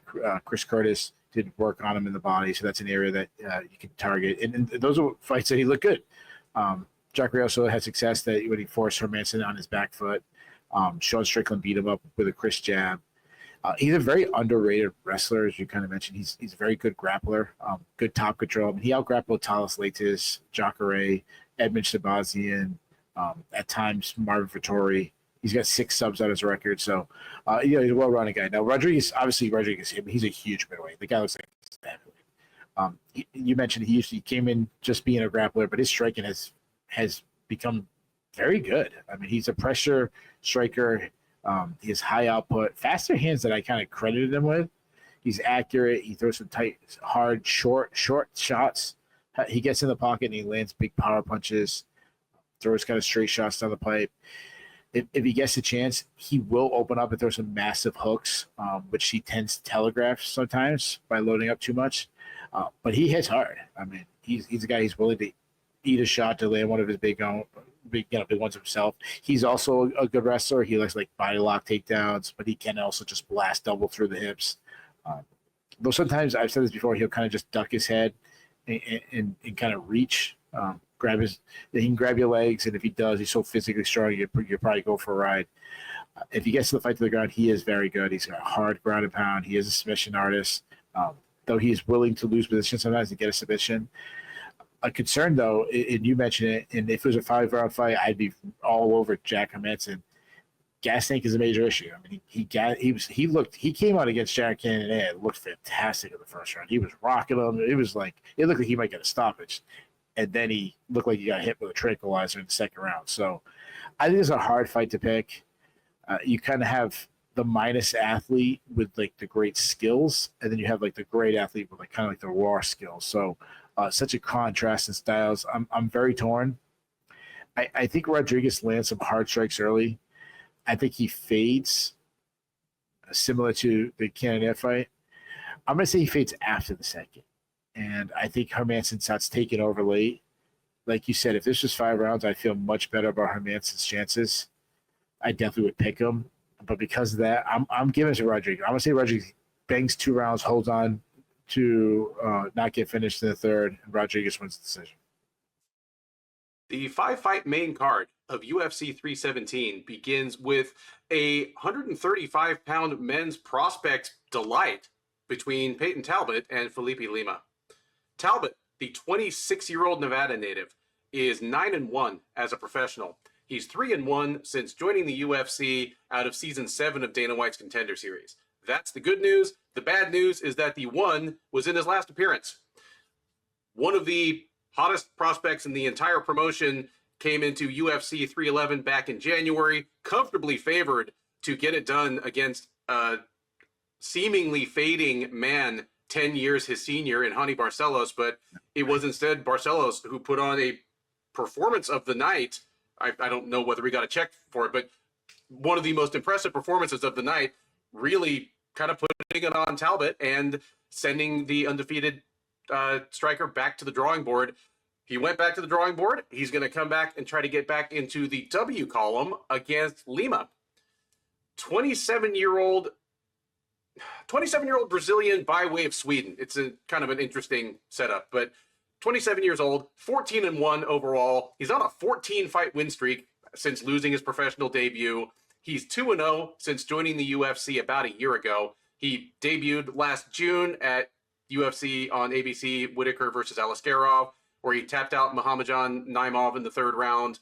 He came back in December at the Covington versus Buckley card and won a decision over Miles Johns. So Lima, already 2 solid wins in the bantamweight division under his belt. He's looking for a third here. Your favorite, Keith, is minus 180. Your underdog plus 150. Who are they? Talbot's favorite. It's actually Lima. Felipe Lima minus 180. Payton Talbot plus 150. Yeah, Lima's an interesting case. I mean, he's a 27-year-old Brazilian who trains with Jack Hermansson in Sweden. So, like, probably the top 2 fighters coming out of All Stars right now are a Norwegian and a Brazilian. And Lima moved his regional development there as well. After fighting in kind of northern Brazilian regional fights, he started fighting in like Octagon and KSW type stuff. It's kind of an interesting ride, but it's led to interesting skill development compared to what you usually see out of a guy in his mid-20s coming out of Brazil. Obviously, you know, we covered the Payton Talbot fight before and after we reacted to his first career loss. It felt to me as though neither of us was completely jumping off the train at that point. There are just still too many things he does well. Let me know what you think of this fight, who you think wins, and considering that, again, it's a couple of once defeated guys that are 26 and 27, if one of these people is fighting for a title 3 years from now, 2-3 years from now, which one is it? I go Talbot, and it's some that has. I mean, I think they're both very skilled, but also some of that has a marketability. Like Talbot is a very marketable guy, so I think some of that has to do with it. That's the only tiebreaker I'm going with. So I mean, I think they both have very good upside. So I think this is like I said. You asked me what was the fight that I was most interested that wasn't the top 2 fights plus the Royval and Van fight. This is it. I mean, I'm not giving up on Talbot. I mean, I don't think he was fraud checked, as people say. It comes down to Barcelos is a really good fighter, and this is a big step up in competition. And he got one of those, like, the veteran kind of, like, had one of those, oh, you guys all forgot moments. Like, you forgot what I can do to people. Now, Talbot is a really good athlete. I mean, he's insane, like, insane on the feet, the output he puts out. It's crazy. I mean, his striking is kind of like his output is like the striking version of Merab's wrestling. Like it should be studied. I mean, he has a cardio to just full sprint for 15 minutes, nonstop moving forward. I mean, I keep talking about it. And then the other thing he's mentally strong enough to just crumble his opponent with his output too. He's got fast hands. He's very accurate. He's very creative in his attacks. Constantly throwing combinations, throws a lot of tight hooks, nice cumulative power. I mean, like he's not like you clip you one punch, but it's like that just onslaught of power. I mean, he's got 7 TKOs, and he's at the age where he's kind of just starting to come into his power now. So I love his stepping knees to the body. I like his teep kicks. I like his spinning wheel kicks. The problem is he doesn't have any striking defense. I mean, he's willing to eat. He's not one of the guys who's willing to eat a punch. He's willing to eat a combination to land his own combination. He'll just walk through punches. He's very heavy on his front foot, so he's open to calf kicks. He's not much of an offensive wrestler, and he's a bad defensive wrestler. Not on the fact that he has like bad technique, but he's so frantically moving forward that he was just walking right into takedowns by Hany Basalis. He couldn't get off the bottom of Hany Basalis. Again, Basalis is a special guy, especially in the grappling. We saw that just a week ago against Cody Garbrandt. He showed. To his credit, he showed really good sub-defense against Hany Basalis, and he had the cardio to go 15 minutes at an insane pace, and even in a wrestling-heavy matchup. Now, Lima took the fight against Naimov on days' notice, up a weight class, and got the win, which is incredibly impressive. He's wicked athletic. That's the thing that jumps out to me. Quick hands, hard body kicks. He also likes teep kicks, like step-in knees. Super, super slick grappler. He quickly took Naimov's back and subbed him. That's impressive. That was good. The one thing I've seen about him, when he gets taken down, he does struggle to get to the back, kind of very comfortable looking for his BJJ game. He's got good cardio too. He can go hard. So as far as prediction go, I love this fight. This is a hard fight. Why the line isn't a pick 'em is mind blowing to me. I thought if you told me, especially when you said negative, what was it, 180, 160, 180? Yeah. I thought it was Talbot all day is the favorite then. Like, I wouldn't think Lima would be this big a favorite, but I just said I'm not giving up on Talbot. And then I'm going to say, well, I don't like the matchmaking here for him. I think unless Talbot makes like serious changes, I think this fight's going to look a lot like the Barcelos fight. I think he's just going to walk into takedowns from Lima. I expect Lima to take him down over and over again and control him for long periods of time.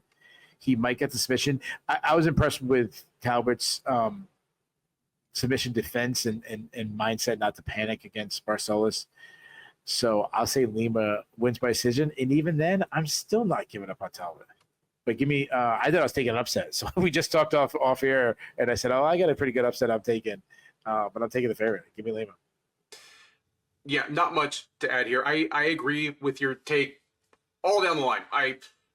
The things that are great about Talbot's game, the unbelievable, furious output. If he sticks around, he's the only person on UFC roster right now that I could see scaring some of Max Holloway's striking records.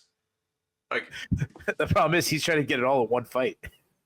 Exactly. Like he fights like he's parked in front of a fire hydrant. And while I agree that it's more like Merab's wrestling, where Merab isn't trying to finish you with every single takedown. He's willing to go 11 for 16 on his takedown attempts and just trust that you're going to break first. There's an element of that to Talbot striking where it is volume and nonstop action, sometimes at the expense of sitting down on the shots. But it's worth noting that he one-shotted Giannis Gamori 2 fights ago. And Gamori isn't the best guy in the division, but he's a guy with actual kickboxing in his background that I don't think that had even been done to him in kickboxing. And Talbot clocked him so bad with one shot that he was actually unconscious on his feet, woke back up when his head hit the mat, and we ended up with like kind of a weird stoppage. But Talbot killed the guy with one punch. So as you pointed out, he's kind of getting into the years where we might see more of that out of him. And his furious pace right now, I have the feeling he's always going to be a fighter that's just pedal to the metal. But the way he approaches it now might almost seem like a nervous habit a couple of years from now. He could settle down and buckle down and sit down on the shots just a little more and still outland all of his opponents badly, but give them something more to worry about in the power that he's clearly starting to develop. So I still love him as a prospect, even if I'm with you on this one, that this is not a great matchup. And it's because of the things that we saw in the Barcelos fight. Now, you pointed out problem number one in the Barcelos fight was that Barcelos was able to kind of shrug off the wildness, close the distance, take him down. Problem number two is that, unsurprisingly for a guy in his 20s that had never lost before, Talbot didn't really seem to have any adjustments. Like he didn't have a plan B. He didn't have another idea that he could go to. He toughed it out. You pointed out he was good at getting back to his feet. He fought off constant submission and attempts at positional advances by Barcelos, who is a nasty, nasty grappler. But if Lima is able to take Talbot down, as I expect, and as though it sounds like you expect, what I hope to see here is that Talbot and his team recognize that was likely to happen and have a game plan in mind for it. Like that, if I'm expecting Talbot to lose this fight, which I am, same as you, I think Talbot drops a decision to Lima as well. What I'd love to see is development where I can say, okay, another bad matchup, but Talbot was clearly better prepared for this than he was in the Barcelos fight. You know, because that's when your hype trains, quote unquote, really, really just die, is when they take their first loss and whatever was wrong with them just never gets fixed. Like, look how long Edmund Shabazian was kind of in limbo because of that very thing. Like, as soon as he started running into people, that could outlast his 90 seconds of gas. It took him years and a change of camps to really just even turn back into a decent fighter. That's what I'm hoping not to see out of Payton Talbott if my pick here is correct, same as yours, that he drops a decision to Felipe Lima. But if both these guys are as good as I think they are, they might be fighting again 4 or 5 years down the road for much higher stakes. Next up on the UFC 317 main card is a lightweight matchup between Beneil Dariush and Renato Moicano Carneiro. Dariush, the 36-year-old Assyrian-American fighting out of Southern California, is 22-6-1 overall. He is 16-6-1 in the UFC. He is on a 2-fight losing streak, the first of any kind of his entire career, as he dropped back-to-back fights to Charles Oliveira and Arman Tsarukyan in the second half of 2023. He has been off ever since. He had some injury issues, but then he was also scheduled to fight Moicano back at UFC 311 a couple months ago and ended up getting bumped when Moicano was promoted to the quick title fight against Islam Makhachev. So Dariush, for his trouble, I hope he got his show and win money. I hope he at least got a Tesla minivan. That's all the guy really wants, just wanted that Tesla minivan so he could keep his kids safe. At any rate, he's back in the cage for the first time in almost a year and a half, and it's against the guy he thought he was fighting a few months ago in the form of Moicano. 36-year-old Brazilian is 26-1 overall. He is 7-3 in the UFC. He is coming in off a loss, of course. He fought in the short notice headliner of UFC 311 back in January, got tapped out with a Darce choke late in the first round by Islam Makhachev. Prior to that, Moicano had been on a 4-fight win streak that saw him rise from an exciting and eccentric kind of fringe contender into a, legit title contender, as he, not Dariush, was the one who got the call to fight for the title. He would like to get back in the win column, obviously, fight/talk his way back into the title picture.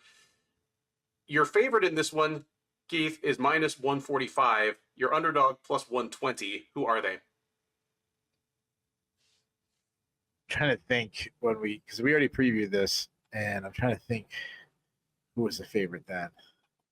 I don't think getting smashed by Makhachev changes anything to this fight. I'll say Moicano's the favorite. You are correct. Renato Moicano minus 145.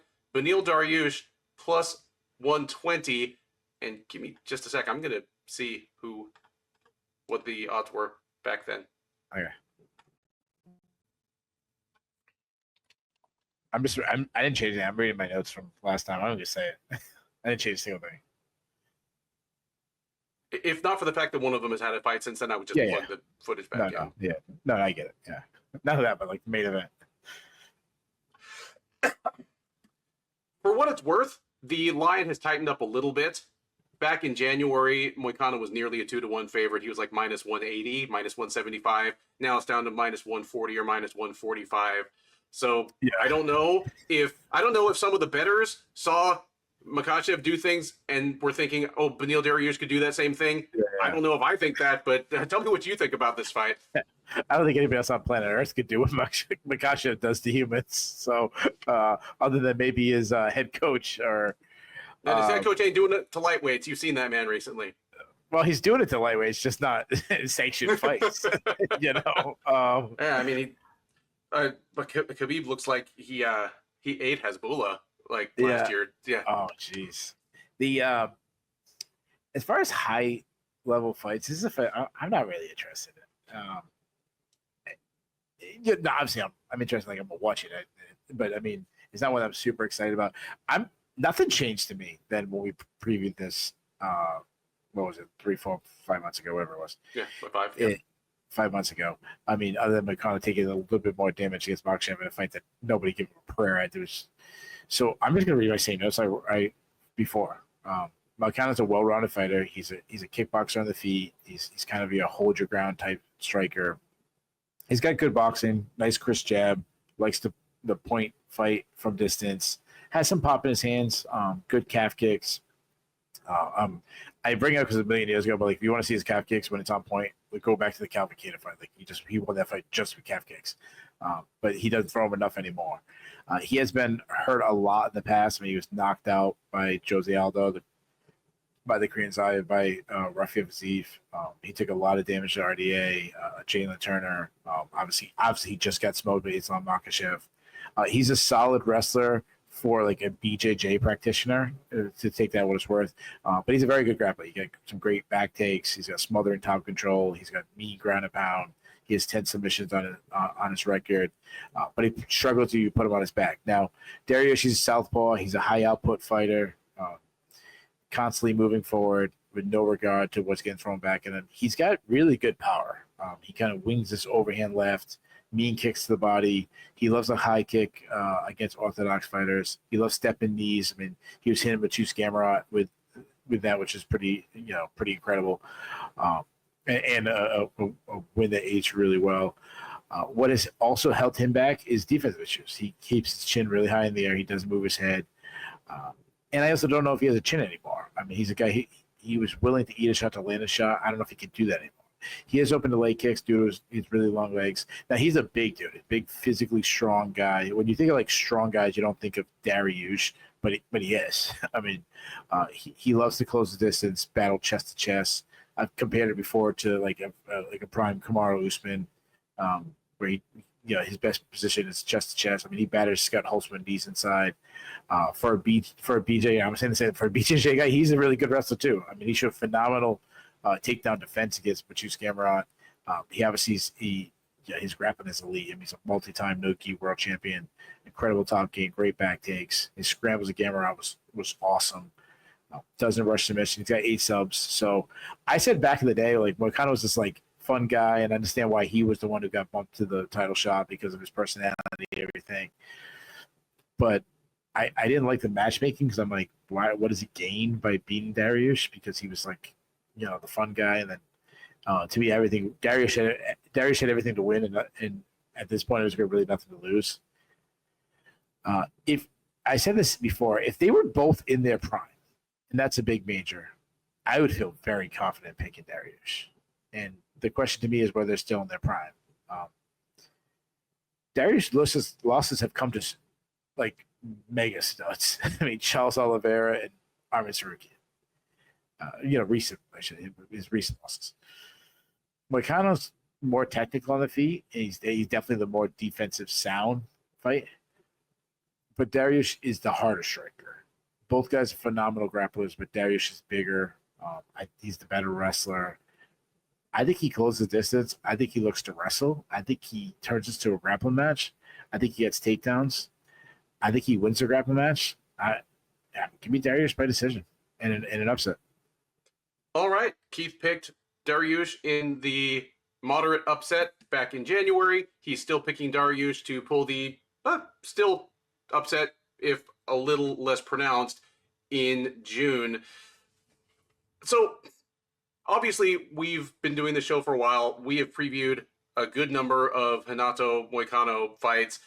Moicano ruined one of my talking points about him, because up until a couple of years ago, what I would say about Renato Moicano is, you look at his record, he has 0 TKOs and 8 or 9 submissions on his record, and you're picturing a Damian Maia, Hani Yaya, Jussier Formiga type, just this low power, terrible striker, just stock BJJ specialist. And he was never that. He's always been a solid striker with decent power, and just the cookie never crumbled for him to get a TKO. Then he got 2 in a row. But my scouting report on him is still the same. Pretty much everything you can say about Charles Oliveira, you can say about Renato Moicano, just a slightly downgraded version. A great submission grappler who has more power on the feet than you would expect, is both a more aggressive and more technically sound striker than you would think, a better offensive wrestler than you would think for a skinny BJJ guy from Brazil, and wasted way too much of his career at 145 pounds when he should have been a lightweight the whole time. That is the scouting report on both of those guys. And just Moicano's the slightly downgraded version of it. I'm with you in that I don't get why the line changed at all, because it it would be the same as if Islam Makhachev had brought a baseball bat into the cage at UFC 311 and beat Moicano up with it. Dariush and Dariush isn't allowed to bring a baseball bat to the cage. Like, yeah, Islam destroyed Moicano, but he did it exactly the way everyone expected him to, and using a bunch of skills that Dariush doesn't have. There are things that Dariush is great at. They're not the same as what Islam Makhachev is great at.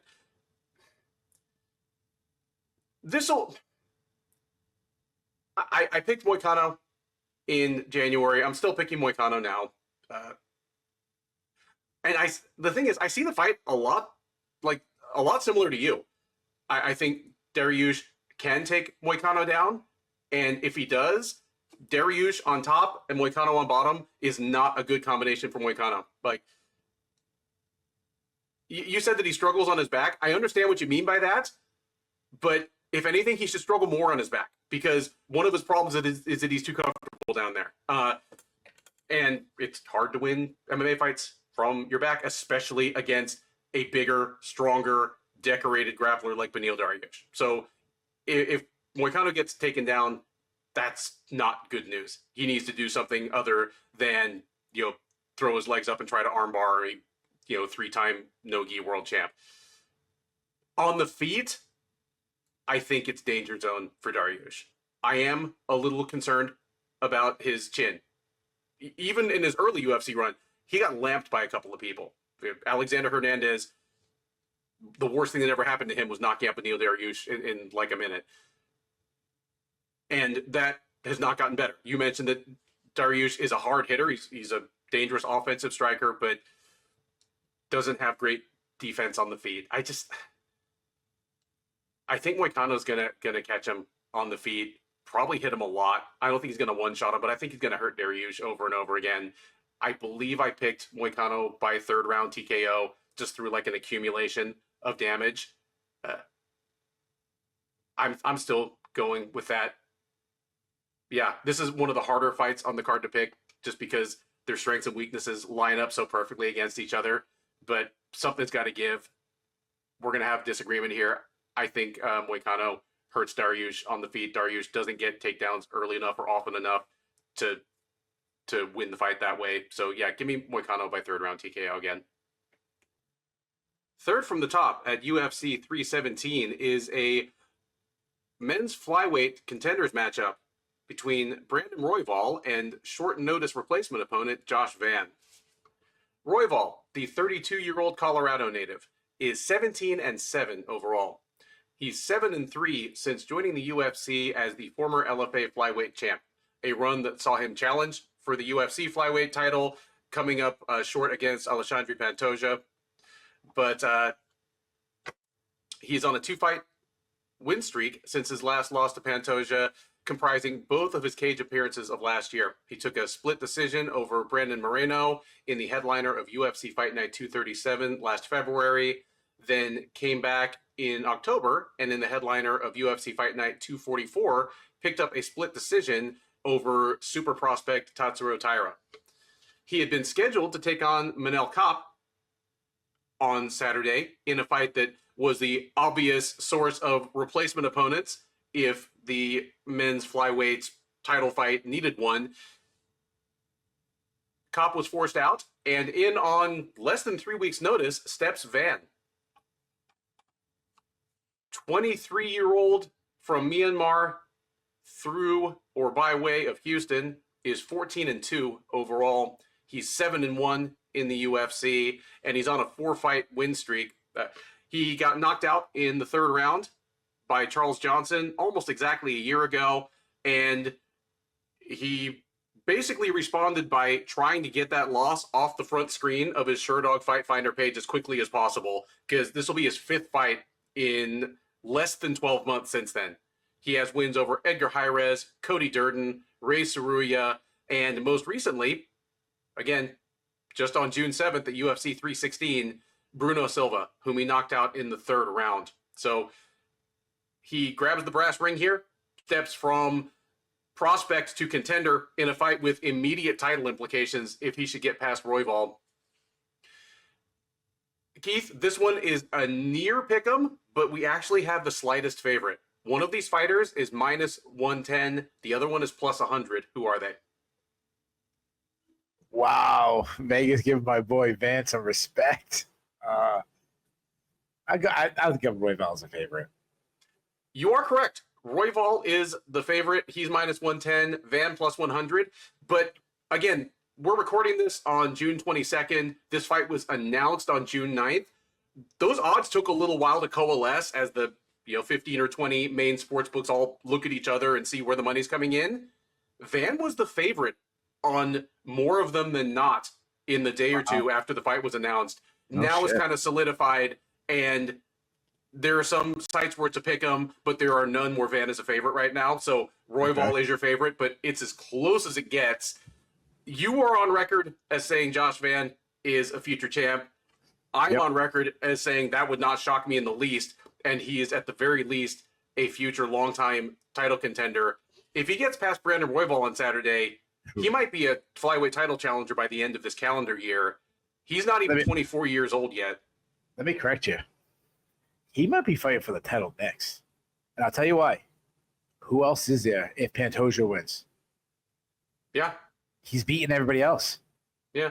Well, and when I say by the end of the year, that's kind of what I mean. In his no.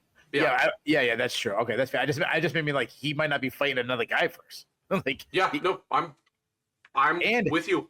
And he's lining himself up with the champion. If Kyle France wins, and that changes everything. Completely opens up the whole division. But we'll talk about it more on the recap. But Kyle France has fought a lot of guys in that division as well. So that's true. That's true. It would be the UFC's dream if this kind of exciting, cocky but not an asshole 23-year-old steps into title contention. You want someone to wash the taste of Jon Jones out of our collective mouths? Give us another of the youngest champs in UFC history, but this one kind of a good dude. All right. I'm a Josh fan. I think I'm the biggest Josh fan supporter ever. I don't know if he's replacing Jon Jones. Well, I don't want him to replace Jon Jones. I just want him to give us something else to talk about. Yeah. I take it a little too far. I'm not calling him the next. I'm definitely not calling him the next Jon Jones. In the good or the bad senses, but as again something to give us something else to talk about. In the biggest stories of the year in MMA, the rise of Josh Van could be it. Again, the guy's about to fight for the 5th time in 11 months since his first UFC loss. We've talked. We've talked on this preview about when a hot prospect takes their first L in the UFC and the different ways you can respond to that. You can't respond any better than being like, well, I've already got my first L. Let's just get out there, fight whoever, whenever, different styles, ranked, not ranked. Van has been the man. I'm going to flip this to you now for the hard question. Is Brandon Royval too much too soon? Who gets their hand raised on Saturday? You know what I love about this fight? Well, first of all, it's a better fight than Royval versus Cobb. It's a better action fight. It's a better for the division. It's just better. It's just a better fight. And the UFC is delighted because it's no longer two guys that have already fought Pantoja. Yeah, exactly. Yeah. Yeah. I also feel like Van put him in his position for multiple reasons that he can't lose. And obviously he can physically lose the fight, but he has everything to win and nothing to lose. First of all, he took the fight at short notice. He took the fight in 2 weeks. It'll be 3 by the time. Yeah, 3 weeks. Just fought what, a month ago? Fought and then got booked a week after he fought. He's going from Bruno Silva to Brandon Royval, and I think Bruno Silva's good, but that's a big jump in competition. And even if he loses, he's 23. It's not like, oh, you lose, you lost a chance, you're never going to get a chance. This guy could get another chance 10 years later. Okay, that might be a little extreme, but yeah, my point. 7 years later, So, but he's got a really tough out in Brandon Royval. He's very athletic. He's big for the weight class. He's long and lengthy. He's a southpaw that really flows well. I've said it before. He's very creative. I said he reminds me of a prime Tony Ferguson in the way he just He's kind of like surprise you what he's doing. Sometimes he surprises himself. He's got great volume. He's used a lot of feints to set up his shots. He's got a long jab and throw out some crazy spinning attacks. He's got big kicking game, hard calf kicks. Teep kicks are the best weapon due to his size. He also likes these like step in knees. For an elite flyweight, he doesn't have the best defense. He drops his hands. He keeps his chin high. I always go back to the Kai Kara France fight. Kara France cracked him. He also doesn't react to strikes well. That's an issue. He likes to close the distance and follow. He closes this by following his strikes, and he'll throw a big combination, just follow it all the way in. Due to being big, he likes to clinch and like plumb clinch, and he batters the body with knees. He will try to get to the fight at the ground, but he isn't your traditional wrestler. He's more of like a scrambler, more of a about winning scrambles, more like a funky style wrestler. More of Tony Ferguson, like you said. Yeah. Speaking of funky style wrestler, again, get well, Ben Askren. He's a bad defensive wrestler, though. I mean, go back to Pantoja. Pantoja looked like PJ Duke out there throwing Yanni on his head, going against Royval. That just for you guys, that's a really deep wrestling reference to all you guys. He will jump guillotine, which makes it worse. But to his credit, he's a guy who jumps guillotine, and it's tough. It could be a fight ender. His guillotine's really, really good. He's a very dangerous grappler. Not Charles Oliveira, but based on like his frame and the way he catches submissions, like he's a very opportunistic submission. Like he's not your traditional take you down, pin you, Damian Meyer, isolate an arm. He's not like that. He's like a flowing through it, find an opening and snatch it. So that's why he kind of reminds me of like a lesser Charles Oliveira in that. But he uses those long arms to toss in those submission stabs. He's got good flexibility, really good at kind of catching subs in a scramble. He's constantly keeping his hips moving. He will stay on his back though, going for the subs. We saw that against Brandon Moreno, but he'll get the sub. He would rather throw strikes off his back instead of getting back up. He also will give up his back. We saw that against Tyra in the last fight. He'd give it up his back to get up. He has really good cardio though. He did so well late against Pantoja, and his cardio was such a strength against Tyra. And obviously Tyra's the man too. Josh Van, dude's the man. This kid's incredible. He's only 23 years. I put this in my notes. I'm keeping it. He reminds me of a young Max Holloway, and he's taking a very similar role where he's stepping up on short notice, fighting everybody. He's a great athlete. He was a slow starter, and that was one of the knocks on him. But he's been starting fast his last two fights. He's a builder. Once he's in his range, his volume just continues to increase. He marches down his foe. His boxing is off the charts. So technical. Sets up his shots with feints well. Cuts angles so well. He's got very fast hands, accurate. He's got a great jab. He likes to double up the jab. He's got great head movement. He just slips in and out of range so well, and he can crack. He knocked Bruno. He dropped Bruno a couple of times and then finished him, and he's still not in his prime years. He's not in his power years. He works the body so well. He destroyed Kevin Borjas, Felipe Boons, even Charles Johnson. The fight that he lost, he worked the body well. Nice kicking game. He likes teep kicks. He will throw some naked leg kicks, so he's open to be countered. He also doesn't check leg kicks, so that's an issue. His step and knee is incredible, though. He's got solid offensive wrestling. He doesn't use it too much, but I've seen him get some nice takedowns. He showed incredible takedown defense in Cody Durden against Bryce Soroya, against Bruno Silva in his last fight. Even if he gets taken out, he pops right back up. Hard ground and pound. His own, not his only weakness, but one of his weaknesses is he's not a submission artist. He only has 2 subs on his record. And if this becomes a serious heavy grappling matchup, I definitely would favor Royval there. He also been hurt a lot for a guy who's young, and he eats some shots, unnecessary shots. But some of that has to do with just having such high volume, and obviously being flyweight, you're going to get hit. But Edgar Suarez hurt him. Obviously, Charles Johnson knocked him out. But his cardio is off the charts. He doesn't stop working. So this is an incredible jump in competition for Van. And that wasn't a diss on Bruno Silva, but you're just going from I don't know if Bruno Silva was ranked, but top 15-ish guy, right to a top 3 or 4 guy. And being that he's only 23, and obviously Vegas, the line is close, but they think it's too much too soon. Not me, man. I said it before. Listen. A lot of people are all in on Van. I truly believe I was the first one all in. I'm all in. He is one of the very few people that I predicted that will win a UFC title. I think he would. I think he puts on such a performance on Saturday. He earns the title shot right then.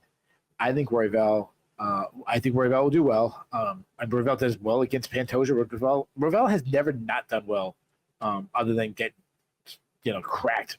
If you get caught right, but I mean, he never gets like absolutely washed. I'm sure there's one someone's gonna put in the comments. Oh, Keith, what about this fight? Like, yeah, I'm sure I figured one, but you get my point. I think he'll do well, especially with his kicks. But he's going to eat tons of punches from Van. I think Van swarms him with punches. I think he hurts Royval a bunch. I think Royval will thank God that this fight is only 15 minutes. Give me Van by decision. I'm backing my boy. I'm backing him so much. I'm locking an upset as my pick, my lock of the night. Give me lock of the night. Josh Van, 23 years old, short notice, huge step up in competition, knocks off a top 5 guy, earns a title shot with his performance. Josh Van, lock of the night. I love the breakdown. I love the pick. I'm on board. So this is our second unanimous upset pick of the card.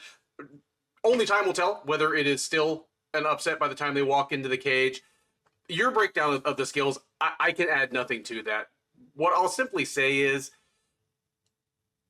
Van at age 23 is already moving out of the phase where we can say stuff like too much too soon, because the really unbelievable thing about him to me is not what he does well, because every super prospect who comes to the UFC does at least one thing incredibly well. That's why they're super prospects. That's why they were a Sean O'Malley or a Payton Talbott or insert name here.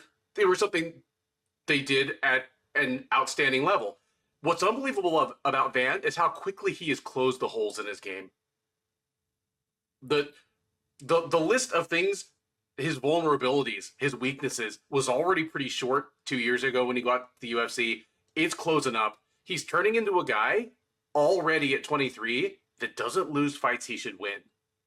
Yes, Charles Johnson clocked him in the 3rd round of a fight that Van was otherwise appeared to be well on his way to winning.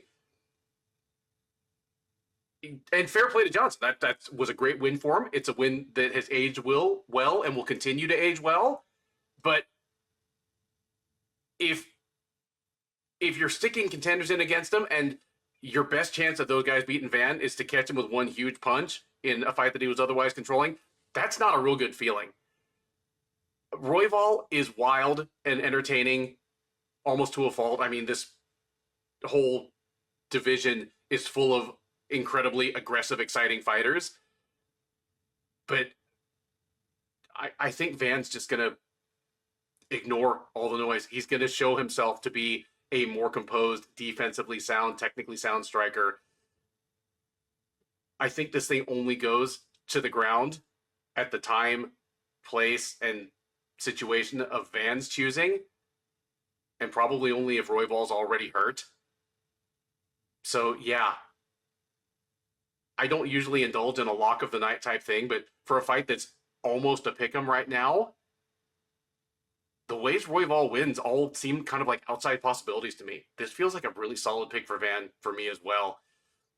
I don't know if it's a changing of the guard, because I think Royval's probably going to stay a factor in the title picture for a couple more years.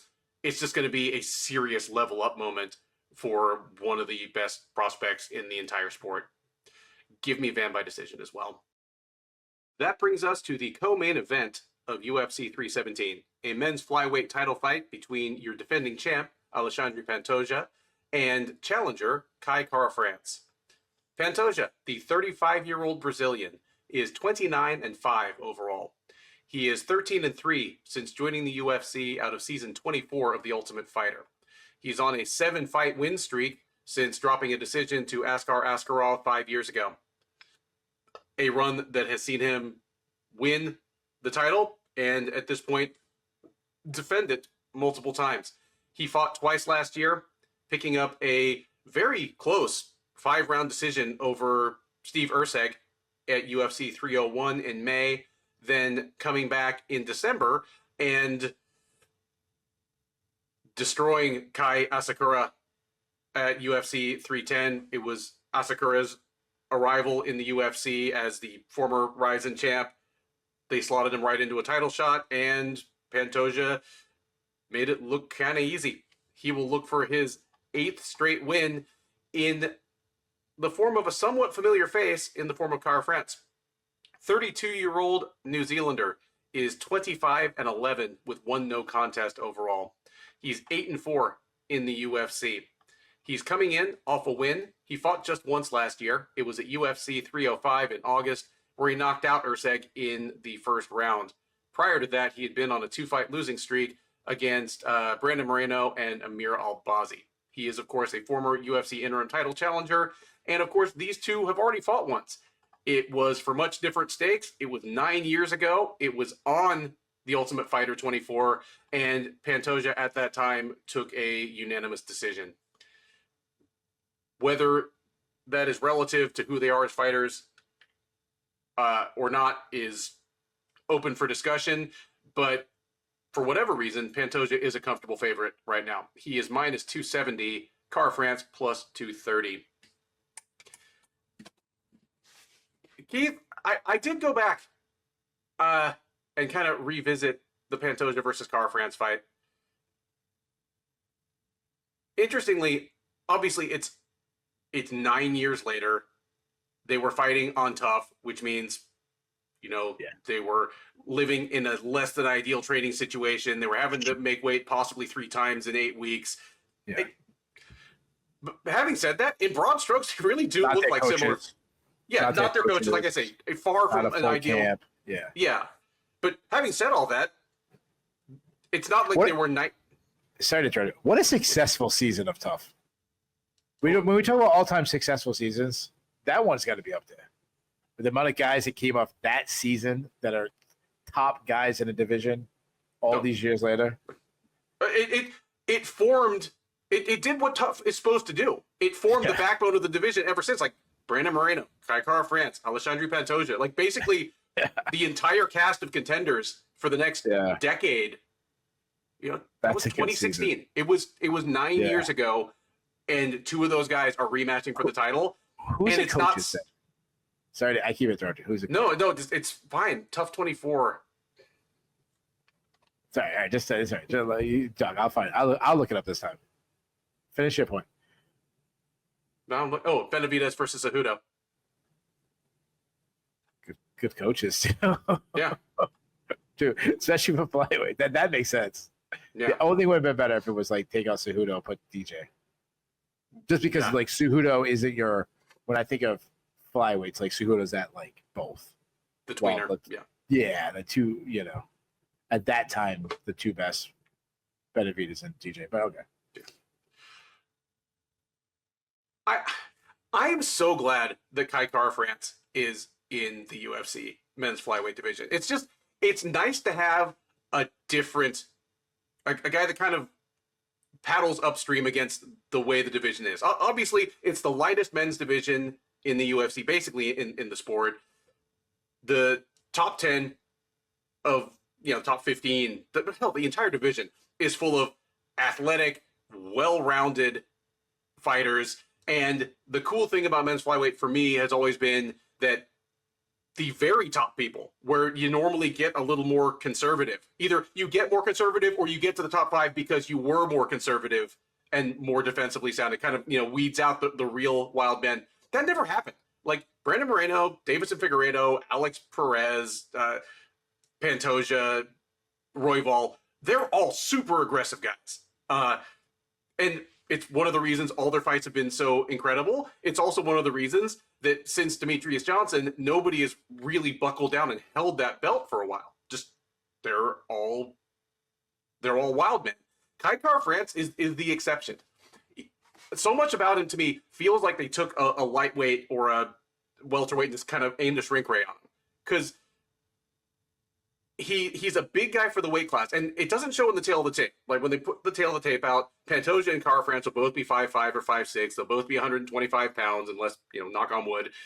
But Kara-France just always looks like the bigger guy against most other flyweights. He's kind of a big, muscly dude. It's not like he's unathletic, but he's a tick slower than the serious freaks in the rest of the top 10. And in a division full of go first guys on the feet, he's more of a go second, counterpunch you and make you forget your ancestors type fighter. I love that there's someone like that in the mix to throw in against these other people. And because of that, I'm more excited than I would be to see Pantoja take on someone like, Moreno or Royval yet again. Because Kara-France offers something different that's always out there. Pantoja, at his best, he's always been a little hittable. Aside from Manel Cap or maybe Josh Van, Kara-France is the flyweight in the UFC I would least like to give one free shot to. Just a technically solid, counterpunching kickboxer.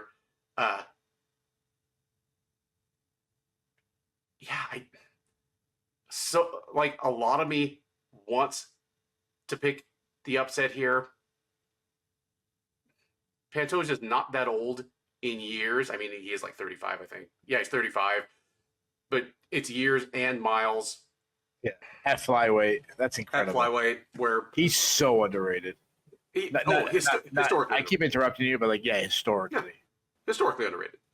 I think he's probably the second best flyweight of all time at this point. Yeah, I wasn't prepared to break it down, but no, and we don't have to now. Off the top of my head, yeah. On Saturday, it'll either be one of our main conversations, or there won't be any reason to talk about it. So that's true. That's true.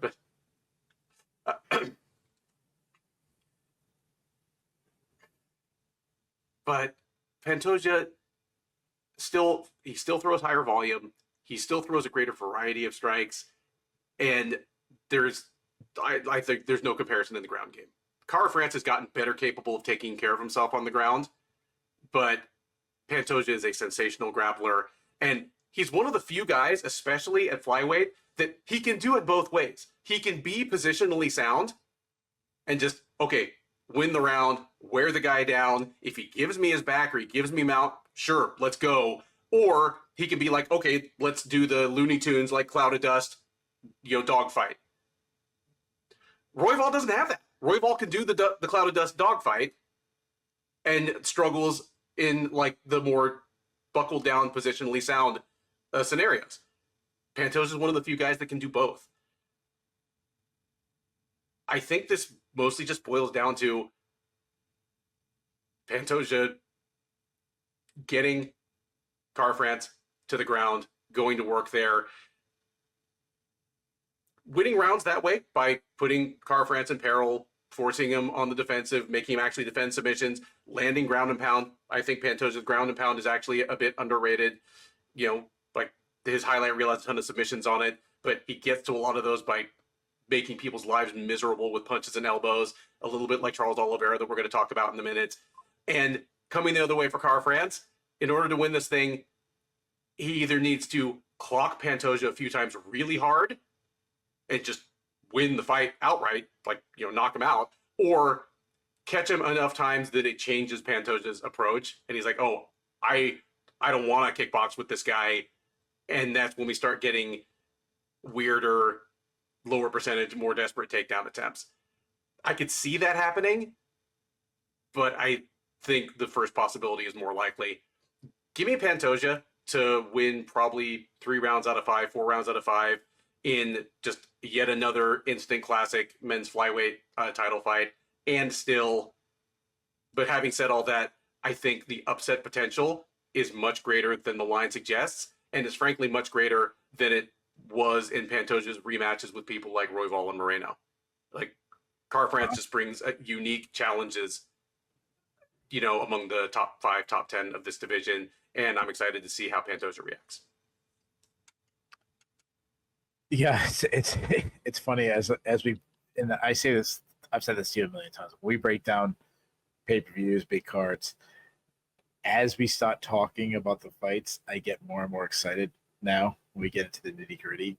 I almost want to raise the my score, because I'm we just went from a fantastic, unbelievable flyweight fight, my favorite division, and then follow it with another flyweight fight right afterwards. So Give it an A+. Let me ask you something. If we did this the opposite way, if we did our preview starting from the headliner down to the dude, if we were talking about Jhonata Diniz versus Alvin Hines right now as the second to first fight instead of second to last, that fight would get about a 90-second segment. I'd be like, oh, this card sucks. I'd be like, Ben, I gotta go to bed. It's almost 12 o'clock. Dude, what the hell? I'd just be talking, and there'd be an empty screen next to me, just see his mic just sitting there. Ben, make his pick for me. Yeah, his kid's going to get a drink of water, walking back.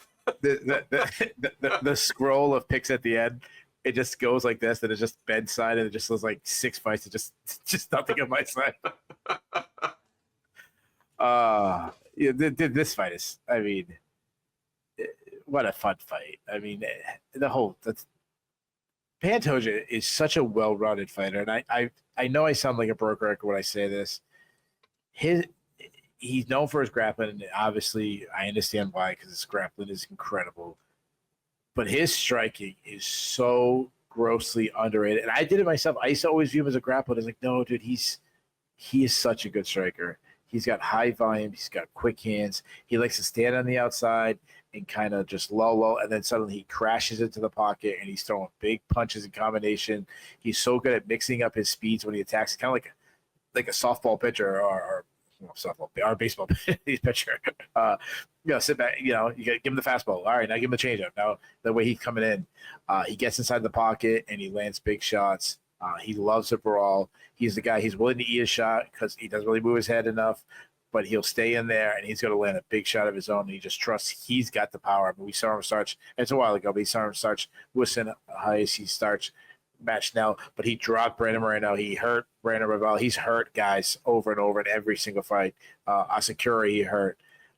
He's hard to strike because if you, what I love is if you block your face, he'll throw some big comment. You reach your hands up, you go like a hard guard defense. Now he's coming in underneath with a takedown. And then the next time you got to take it down, and he holds you down, and he takes you back, and he's working you the whole round. Then all of a sudden his next entry, he's coming in to close that distance. You drop your hands to your waist, and he's throwing an 8-punch combination at your face. So he's a very good wrestler. He has taken down pretty much every opponent. He gets to the hips. He cuts angles so well. He loves body locks. He hit Asakura with a foot sweep. And he doesn't even have to get you down. He can get just an angle, and he'll just back take you. He may be the best backpacker in the history of the sport. Like, he gets on your back, and it's just with all respect to Sean Brady against Kelvin Gastelum, but he just gets right on there. If he's on top, he has great control. He's a sensational grappler. He's got 11 subs on his record. Creative. He can get subs off his back from on top. All kinds of variety. Arm bars, guillotines, heel hooks. He hit Alex Perez with a neck, like this nasty neck crank. If you reverse positions of it, it's very hard to hold him down. Though he'll play a little BJJ off his back sometimes, but if he wants to get up, he just get right up. He also can sweep. He showed he has the cardio to go all 25 minutes. And some of that is because he will slow down a little. And I think he looks more tired than he is, but also he'll take a whole round off. Like, he'll be like, all right, I won the first round, I won the second round. I'm going to take the third round off so I can kind of gear up and win the fourth and win the fifth. We saw him do that against Steve Bursay. We saw him do it against Brandon Moreno. We saw him against Brandon Moreno to win the title. He also, if he takes you down, he'll just rest on top, which is smart. And he has his chin is legendary. The guy walks through punches. Now, Kai Kara-France is also well-rounded. He's the opposite. He's a good grappler who, like, we think of him as a striker, and he is a striker, but we don't give enough credit for his grappling. He's more of like a defensive grappler, but still. He's a very intelligent fighter. He's a good boxer, keeps everything tight, inside, accurate. He fights behind a high guard defense. He likes to pressure his opponents, but it'll be very hard against Pantoja. He really springs into his shots, but that's why he closes the distance. He'll work behind a jab. He'll double and triple up the jab to kind of close the distance. He'll follow with a basic cross. He likes to, sometimes he'll like to stick and then move, kind of angle in and out. Nice head movement. He bounces his head off the center line really well. He has slip and rip style where he kind of keeps, he'll land, slip out of range, or land back where he's, first and third. He throws some hard hooks. He can crack. He knocked out Monterrey. He knocked out Cody Garbrandt. I love how he didn't rush when he gets Garbrandt. He showed that he hurt him, and then he just he knew that Garbrandt was like hurt, and he just started picking his spots, showing his intelligence. He has that like Robert Whitaker high kick. Calf kicks are a big part of his game. He wants to kind of move. Moreno had a lot of success pressuring back. Moreno also hurt him to the body. He won't look for takedowns much. I'd be shocked if he tries taking down Pantoja, but he showed against Askarov that he can defend some takedowns. And also not only defend, but make his opponents work and tire him out. He also showed great takedown against Amir Albazi. Those are two really good wrestlers. He will, if you're deep on his hips, he'll look for like switches and spladles, which kind of lead to that funk style. I'd be very surprised if he does either to Pantoja. But if he's taking out, he's got a good get-up game, though he was subbed by Brandon Royval. But Brandon is such a creative grappler. He is hard to hold down. So, as far as prediction go, I mean, this fight is awesome. But I'm all over Pantoja here. I think he waits on the outside. I think he crashes the pocket. I think he mixes punches and takedowns well. He gets Cara France down at times. I think he backpacks him at times. It might not, like I said, it might not even be the traditional takedowns. It might just be like slide bys and get in the back take like that. I think he does this majority fight. And then I think Cara France makes a mistake, and I'm going to say Pantoja subs. So give me Pantoja by third round submission. With that, we come to the main event of UFC 317, a lightweight title fight, undisputed, not interim. It has been vacated. It is former featherweight champ Ilia Topuria against former lightweight champ Charles Oliveira. Topuria, the 28-year-old Georgian Spaniard, is a perfect 16-0 as a professional mixed martial artist. He's a perfect 8-0 in the UFC. He's actually fought once already at lightweight. He had a one-off fight against Jai Herbert a couple of years ago. For what it's worth, at any rate, he's perfect 8-0 in the UFC. He is the former UFC featherweight champ. He won the title a little over a year ago against Alexander Volkanovski, then defended it against Max Holloway. Both of those were resounding knockouts in dominant performances. He is arguably the most dominant fighter in the entire sport right now. He's certainly no worse than the second. And he's going to look to keep that streak going, that reign of terror going against Oliveira. 35-year-old Brazilian is 35-10 with one no contest overall. He's 23-10 with one no contest in the UFC. He has fought at both featherweight and lightweight. It's worth noting that he is 17-6 with one no contest above featherweight. And he is, of course, the former UFC lightweight champ. One of the more remarkable stories of the last 5 years in the sport was him finally maturing from a terrifying finisher. And, yeah. Okay. Turning from the old Charles Oliveira into the new Charles Oliveira. He lost. He relinquished the title at UFC 274 3 years ago, heading into his defense against Justin Gaethje because he missed weight. So only Gaethje was eligible to win the title. Otherwise, it was going to lie vacant. He wrecked Gaethje. He fought for the title he vacated against Islam Makhachev in October of 2022. Got tapped out in the second round on the wrong end of a very dominant performance by Makhachev. Since then, he has a win over Beneil Dariush, a narrow decision loss to Arman Tsarukyan, and in his most recent appearance at UFC 309 last November, a one-sided decision win over Michael Chandler. Oliveira now fights for the title against Topuria. Topuria is your favorite, Keith. What number does the line start with for your favorite? Negative 140. Guys, if you're watching this right now, I think Keith is sandbagging a little bit. He knows it's a lot wider than that. Is it real? It's Charles Oliveira. Ilia Topuria, minus 425. That's crazy. Charles Oliveira, plus 325. Keith, normally... He's going up in weight class. Dude, Topuria's a man, but it's Charles. Charles, I wouldn't... All right. Well, here... Normally, we either talk about this in between segments, or I just lead and trust you to adapt. But do you want to go first or second on this one? Doesn't matter. Right. I completely agree with you.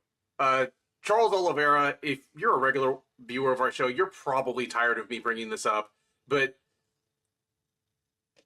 there, in the history of the sport, there has never been a fighter that changed the narrative about himself in the way that Charles Oliveira did in the last 5 to 6 years. Because plenty of fighters change their athletic makeup to some extent. Lots of fighters change their skill set, but virtually no fighter changes the narrative about what's going on between their ears. I'm going to take you back a little bit.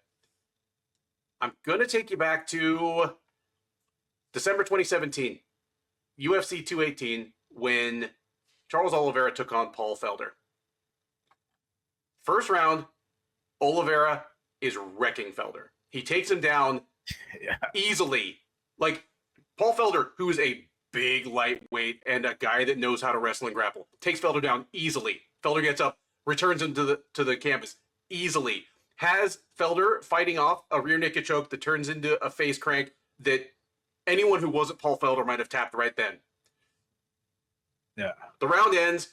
It's not quite a 10-8 round, but Oliveira is in the driver's seat. Yeah. Round 2, Felder comes out, already looking very Paul Feldery, that combination of face-first Philly striker and Irish redhead. He's already looking like he got run over by a car. He nails Oliveira with one clean elbow on the inside, and Oliveira melts. He's not on the ground yet, but all the fight's gone out of him. It takes about another 90 seconds before the thing actually ends, because Felder, about 10,000 people in the arena realize before Felder does that Oliveira's spirit is already in his car driving back to the hotel. Oliveira ends up tapping out to strikes. That was Charles Oliveira up until 2017. Crazy. The ultimate glass cannon in MMA, perhaps. Just at that point, he was already the UFC's all-time leader in submissions. He was already in the top 5 all-time in finishes. He's now, of course, the leader in finishes as well. Just all the offensive tools. Incredible grappler, criminally underrated striker offensively, even at the time, but completely incapable of dealing with adversity. That was Charles Oliveira. Hell, 3 years later, one of the first fights Keith and I previewed together, UFC 256. It was Oliveira versus Tony Ferguson. Since that fight, Oliveira had gone on a 7-fight win streak. Against all odds, he had become an actual top 10 contender in the UFC lightweight division, and I still had not learned my lesson. I said on that preview, what I know is that Tony Ferguson breaks people and Charles Oliveira breaks. So all the skill breakdown is secondary to that. And I picked Ferguson to get a finish late. I was right in that the skill breakdown was secondary to that. What I was wrong about was that Charles Oliveira was no longer a guy that broke. We didn't learn that during the win streak because he just trucked everybody. You know, he just destroying like the Kevin Lees, Jim Millers, Christos Yagos during that streak. But when he ran into a guy that usually is hell to fight in Ferguson, he shrugged it off and just turned up the jets. Something happened to that man between 2017 and 2020 where he went from a guy that just wilted in the face of adversity to a guy that it just pisses him off. There was a point where the Justin Gaethje's, Tony Ferguson's, Dustin Poirier's, Michael Chandler's would have been the worst possible matchups for Charles Oliveira, just because they're all aggressive and all except for Ferguson have really, really big one-shot power. But Oliveira turned into a guy that doesn't lose to them. He just, against all those guys, Gaethje, Poirier, Chandler, Ferguson, he took their best shots, came back meaner, and just destroyed those guys. Since then, yeah, he has a loss to Islam Makhachev, and he has a loss to Arman Tsarukyan. Makhachev destroyed him. Most people thought he was going to. He did it the way both Tsarukyan and Makhachev beat Oliveira kind of the last way there is to beat Charles Oliveira. Take him down. Don't get submitted. That's it. You can out-wrestle Charles Oliveira if you're that kind of guy. And if you're that good a wrestler, it helps you in the striking against Charles Oliveira. That's it. All of this by way of saying that Yeah, Ilia Topuria is on one of the most dominant runs in the history of the sport, and he's doing things to top level fighters that we've not seen before. Like, we've not seen Max Holloway, at least at featherweight, get overwhelmed by power. Now we've seen that. So if you want to tell me that Ilia Topuria is a 4-1 favorite against Oliveira because you think he's going to do that to him, that he's just going to come forward and hit Oliveira so often, so cleanly, and so hard that Oliveira's heart isn't going to matter because his head's going to be unconscious, that's fine. But that's something we have not seen. It's never been easy.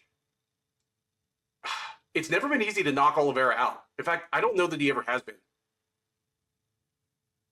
So if you think it's 4-1 likely that Topuria is just going to be too fast and his hands are going to be too crisp for Oliveira, that he's going to be able to get in against a much reachier, taller fighter in Oliveira and get back out before Oliveira can grab the clinch where he does some of his nastiest work, I'm fine with that. Just, okay, we'll end up seeing something we haven't seen before. Topuria's been doing that kind of thing to people. Otherwise, like, this is a lot rougher sledding for Ilia Topuria than the odds would seem to indicate. Topuria's incredible boxing, his incredible speed, power, just his like combination punching and technique, it belies the fact that he's also a great wrestler and actually has substantially more submissions than knockouts on his record. Some of his most impressive performances to me are just no selling people like Ryan Hall and Damon Jackson on the ground. Out wrestling Yusuf Zalal thoroughly, has aged extremely well as we've realized, one, how good Zalal is, and two, what a good wrestler he is.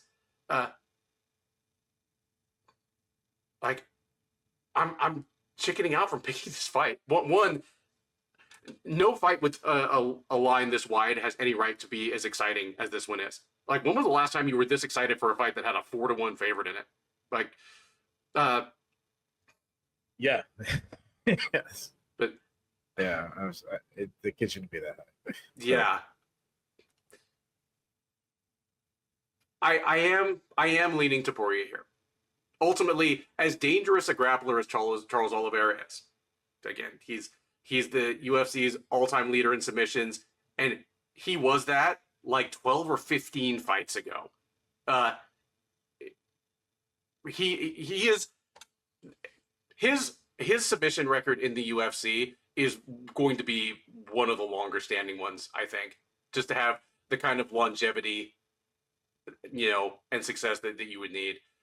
But having said all that, like every other grappler from the worst to the best in the UFC, he's less effective off his back. Like him in guard against Makhachev and Sarukian, as dangerous as he is not a way for him to find finishes or win rounds in an optimal scenario.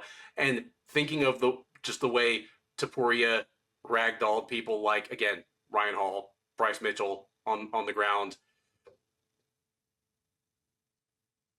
I think Topuria probably turns to his wrestling more than we've seen him do in a while. I'm sure he would love to get the knockout, but weird as it sounds, hanging out on the feet against Oliveira might be the more dangerous thing for him. If he can take Oliveira down, go to work from top position, where Oliveira's either trying to sweep him, which is tough because Topuria is an incredibly heavy top position guy, or throw submissions from his back, that's lower percentage stuff. And Topuria is so busy on top, he'd just be hammering him the whole time, looking for opportunities to advance. I mean, at least advance to half guard, where it's just even harder for Oliveira to mount offense. I think Topuria probably wins a dominant decision, or a decision that looks dominant on the scorecards as something that comes out like 49-46 or even 50-45, even though you can point to several points during the fight where Oliveira had Topuria in serious trouble. That's my pick. Yeah, give me Topuria to win a decision that, kind of like the odds, looks more lopsided on paper than the product actually proved to be in the cage. Yeah, I'm surprised with that. It's not. I mean, not that Topuria is a huge favorite because I mean, obviously he's as skilled as anybody I've ever seen in MMA. But Charles Oliveira is, like you said, Charles Oliveira is an absolute dog. You know what I mean? So, and yeah, you move it up a weight and everything. So, I mean, Charles, you didn't mention how good an athlete he is. I mean, he's a good athlete. He's huge for the weight class. Despite being a former featherweight, he could easily fight a welterweight. Yeah. You know, he's long and lanky. He's the ultimate action fighter. When we talked about it before, where we got that circle of exciting lightweights. It's like this guy is right up there with his destruction of guys has been unmatched in his action. He's never. When was the last time he's been in a boring fight? He's a kickboxer with high volume, accurate, nice long jab, follows with hard hooks. He's got this like legendary left hook. He uses it as kind of like a check, but he catches guys clean with it. You look at him and you don't think knockout puncher, but he has really deceiving power. He never, and it's because it's short. He never really loads up. He just kind of tags cleans, and guys get hurt bad. Watch for his step in knee in this fight. He'll throw because he doesn't care if you catch him and take him down. He's a big kicker. I mean, go to the Justin Gaethje fight. He batted Gaethje with teep kicks. Not the most defensive sound fighter for such a elite guy. Dude is Muay Thai style. He's kind of the stationary target, right, standing tall in front of him. He's been hurt. He's been hurt bad in pretty much almost every fight. He is open to leg kicks. He will close the distance or work in the clinch. It's actually a position I think he should try to get to with Topuria, where he's the one initiating the grappling. He's a way better. I mean, he's such a dynamic submission artist, but he's a way better wrestler than he gets credited with. He likes to hit body locks. He hits some judo throws. Not the best defensive wrestler, but if he's on top, he's got mean ground and pound. Obviously, his grappling is beyond amazing. I mean, his submission, he's the best submission artist in the history of the UFC. I mean, obviously, he's got the record. He locks in the sub, it's over. He can. I mean, nobody. He just. The thing about Topuria is so much more. I should say skilled. I don't want to say that, but like if he puts on a performance where he just classes them, like it wouldn't shock me because that's the kind of fighter Topuria is. But he could do that and lose 5 seconds of fight and lose because that's what Charles Oliveira is. You can make one mistake and he's the most opportunistic grappler. Not even just submission grappling. Like he's got the most submission, but I mean just opportunistic. You make one mistake, it's fight's over. Nobody can get subs quicker than him. If you put him on his back, he can get some sweeps. I agree with you. Like he can get pinned down because he's so confident on his jiu-jitsu. He can go hard for all 25 minutes. He has tons of experience going 25, fighting championship level fights, I should say. A lot of times his fights don't go that deep because he fights a finish. But I love what you said, and you really got into the mental thing. This dude is so mentally strong. I mean, he can get battered, and he will still find a way to win. I mean, fight after fight. I mean, think about get slammed by Chandler. The first fight with Chandler almost knocks him out. Gaethje, Poirier. I mean, the amount of people that have landed big shots, and he finds a way to win is truly impressive. You started talking about Paul Felder, and I'm like, yeah, I'm a Paul Felder fan. I mean, how could you not be? Yeah. But could you just thinking about it, like Paul Felder has a win over Charles Oliveira? Like that's crazy. Not dashing Paul Felder. No, he's the man. Not at all. He's the man. But dude, Topuria. I mean, this dude is the definition of will. Donald Cerrone has a first round knockout of Charles Oliveira. Donald Cerrone doesn't even get out of his car until the second round. Yeah, that's actually a good point. Yeah. Topuria, I mean, this guy is just the definition of well-rounded. He really doesn't have much weakness, and he has this aura around him, which is the to me there's like the ultimate thing. He has so much confidence. And I mean, how can you not? He just smashed Max Holloway and Alex Volkanovski in back. I mean, I should have said the other way around. Alex Volkanovski and Max Holloway in back-to-back fights. I mean, this dude could lose his next 50 fights, and he still deserves to get in the UFC Hall of Fame of beating those two guys in back-to-back contests. I shouldn't even say, what am I saying? Beating, knocking him out. Yeah. He's a wrestle boxer. He jumps in a range where he lands hard hooks. He's super accurate. He sets up the shots well with feints. He has a great overhand right. He can knock out a foe with either hand. I mean, his KO of Jai Herbert is scary. It is as clean of a knockout you'll ever seen. I mean, he knocked out Alex Volkanovski. He became the first person to ever knock out Max Holloway. And just go through Max Holloway's resume and think about all the guys who could not knock out Max Holloway. Yeah. And Ilia Topuria does it. He sets up. I mean, Max Holloway went to lightweight and fought the power punches of lightweight. Like he moved up to lightweight. His first fight at lightweight was like against Poirier, and that was the first time we saw his opponent's power even affect Holloway. Yeah. And that was Dustin Poirier. Yeah, Justin Gaethje, another guy who couldn't do it, and then Topuria obviously did it. He sets up his power shots by getting inside. He works the body well. That sets up his later. Like he'll go down low, then he's going to come up high later. He's got a lot of durability. I mean, Jai Herbert is a guy that probably landed the biggest shots against Topuria, and he never appeared hurt once. I know that fight was a while ago, but that's just the person that's probably the most success against him. Good calf kicks. He was buckling Volkanovski with calf kicks. He's a good wrestler, Greco-Roman style. He loves body lock takedowns, great hip control. You mentioned it. Like, it aged so well, but he did do a suplex. Yusuf Salal. He showed great takedown defense against Bryce Mitchell. He's a BJJ black belt. Though in a straight grappling match, I don't favor him over Oliver. I could see what you're saying. Like, I can see him get takedowns and pinning him down and stuff like that. But I'd be surprised if he subs Charles Oliveira. He does advance position on the ground. He has a submission threat. I mean, he's sub Bryce Mitchell, which at that time was a very good submission. He's very aggressive to get the sub. He loves like head attacks, Darce chokes, anacondas. He loves like topside guillotines. He showed like how elite his grappling defense by not getting sub by Ryan Hall, and he has great ground and pound. Now, the fight against Ryan Hall was like, oh, don't go to the ground with him, and he was doing the opposite. Like he was going with him. He's going to the danger, and it's like, dude, this guy's nuts. So I said in the beginning of the card, like the main event should be better, and that's not a knock on these two athletes. I mean, it's simply because I don't think this answers who's the best 155-pound fighter in the world, despite who wins, especially if Charles Oliveira wins. And before someone gets here, I moved on. I understand that Islam's moving up, and he's a welterweight now. Like, I get it. Like, sometimes you just got to move on. But it still feels like a little bit like a consolation prize.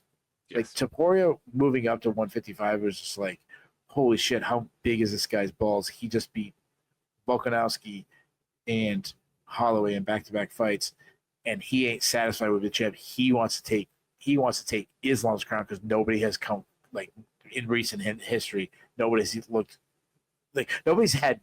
I mean, other than Volkanovski, I guess, so that's not true. Like, but then he knocked him out the next time, and he's been an absolute destroyer.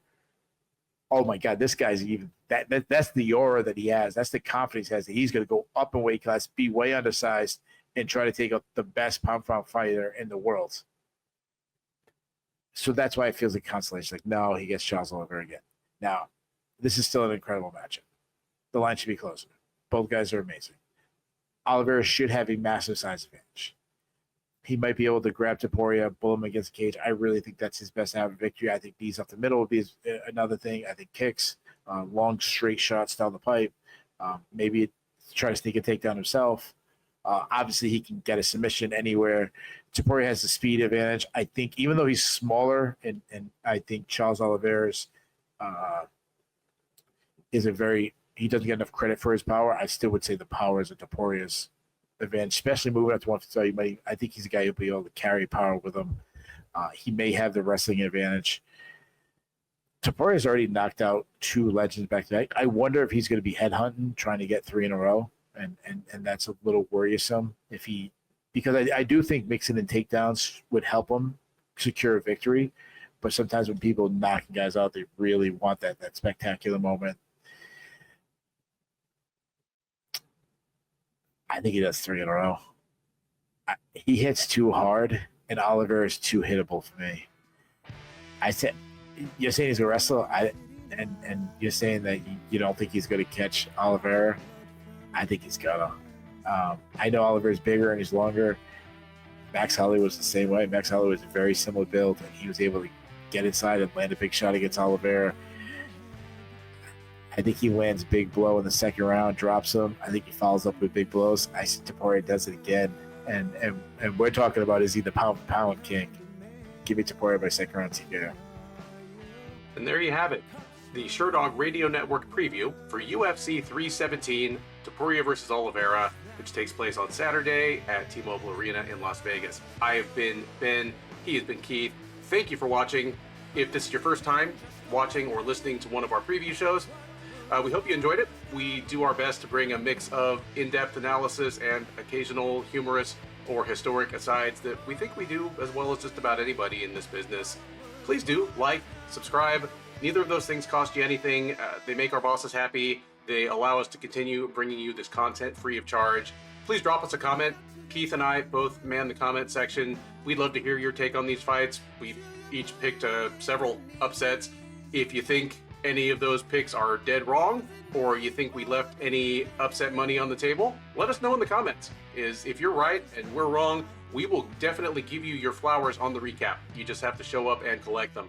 We are live on the Sherdog YouTube page right after the main event. Keith takes the captain's chair. We will talk about all 12 of these fights in reverse order, from the sensational title fights all the way down to the intriguing opener. We'll talk about what was good, what was bad, what was surprising, what was controversial. There's always something. We'll talk about what's next for some of the notable winners as well as losers, and we will talk with you. The live chat is open that whole time, so we're taking your questions, your comments, and your hot takes in real time. We have a growing community of friends that hang out with us after the fights, and we would love for you to be part of it. Between now and then, thank you once again for listening. Enjoy the rest of your week, and by all means, enjoy these fights.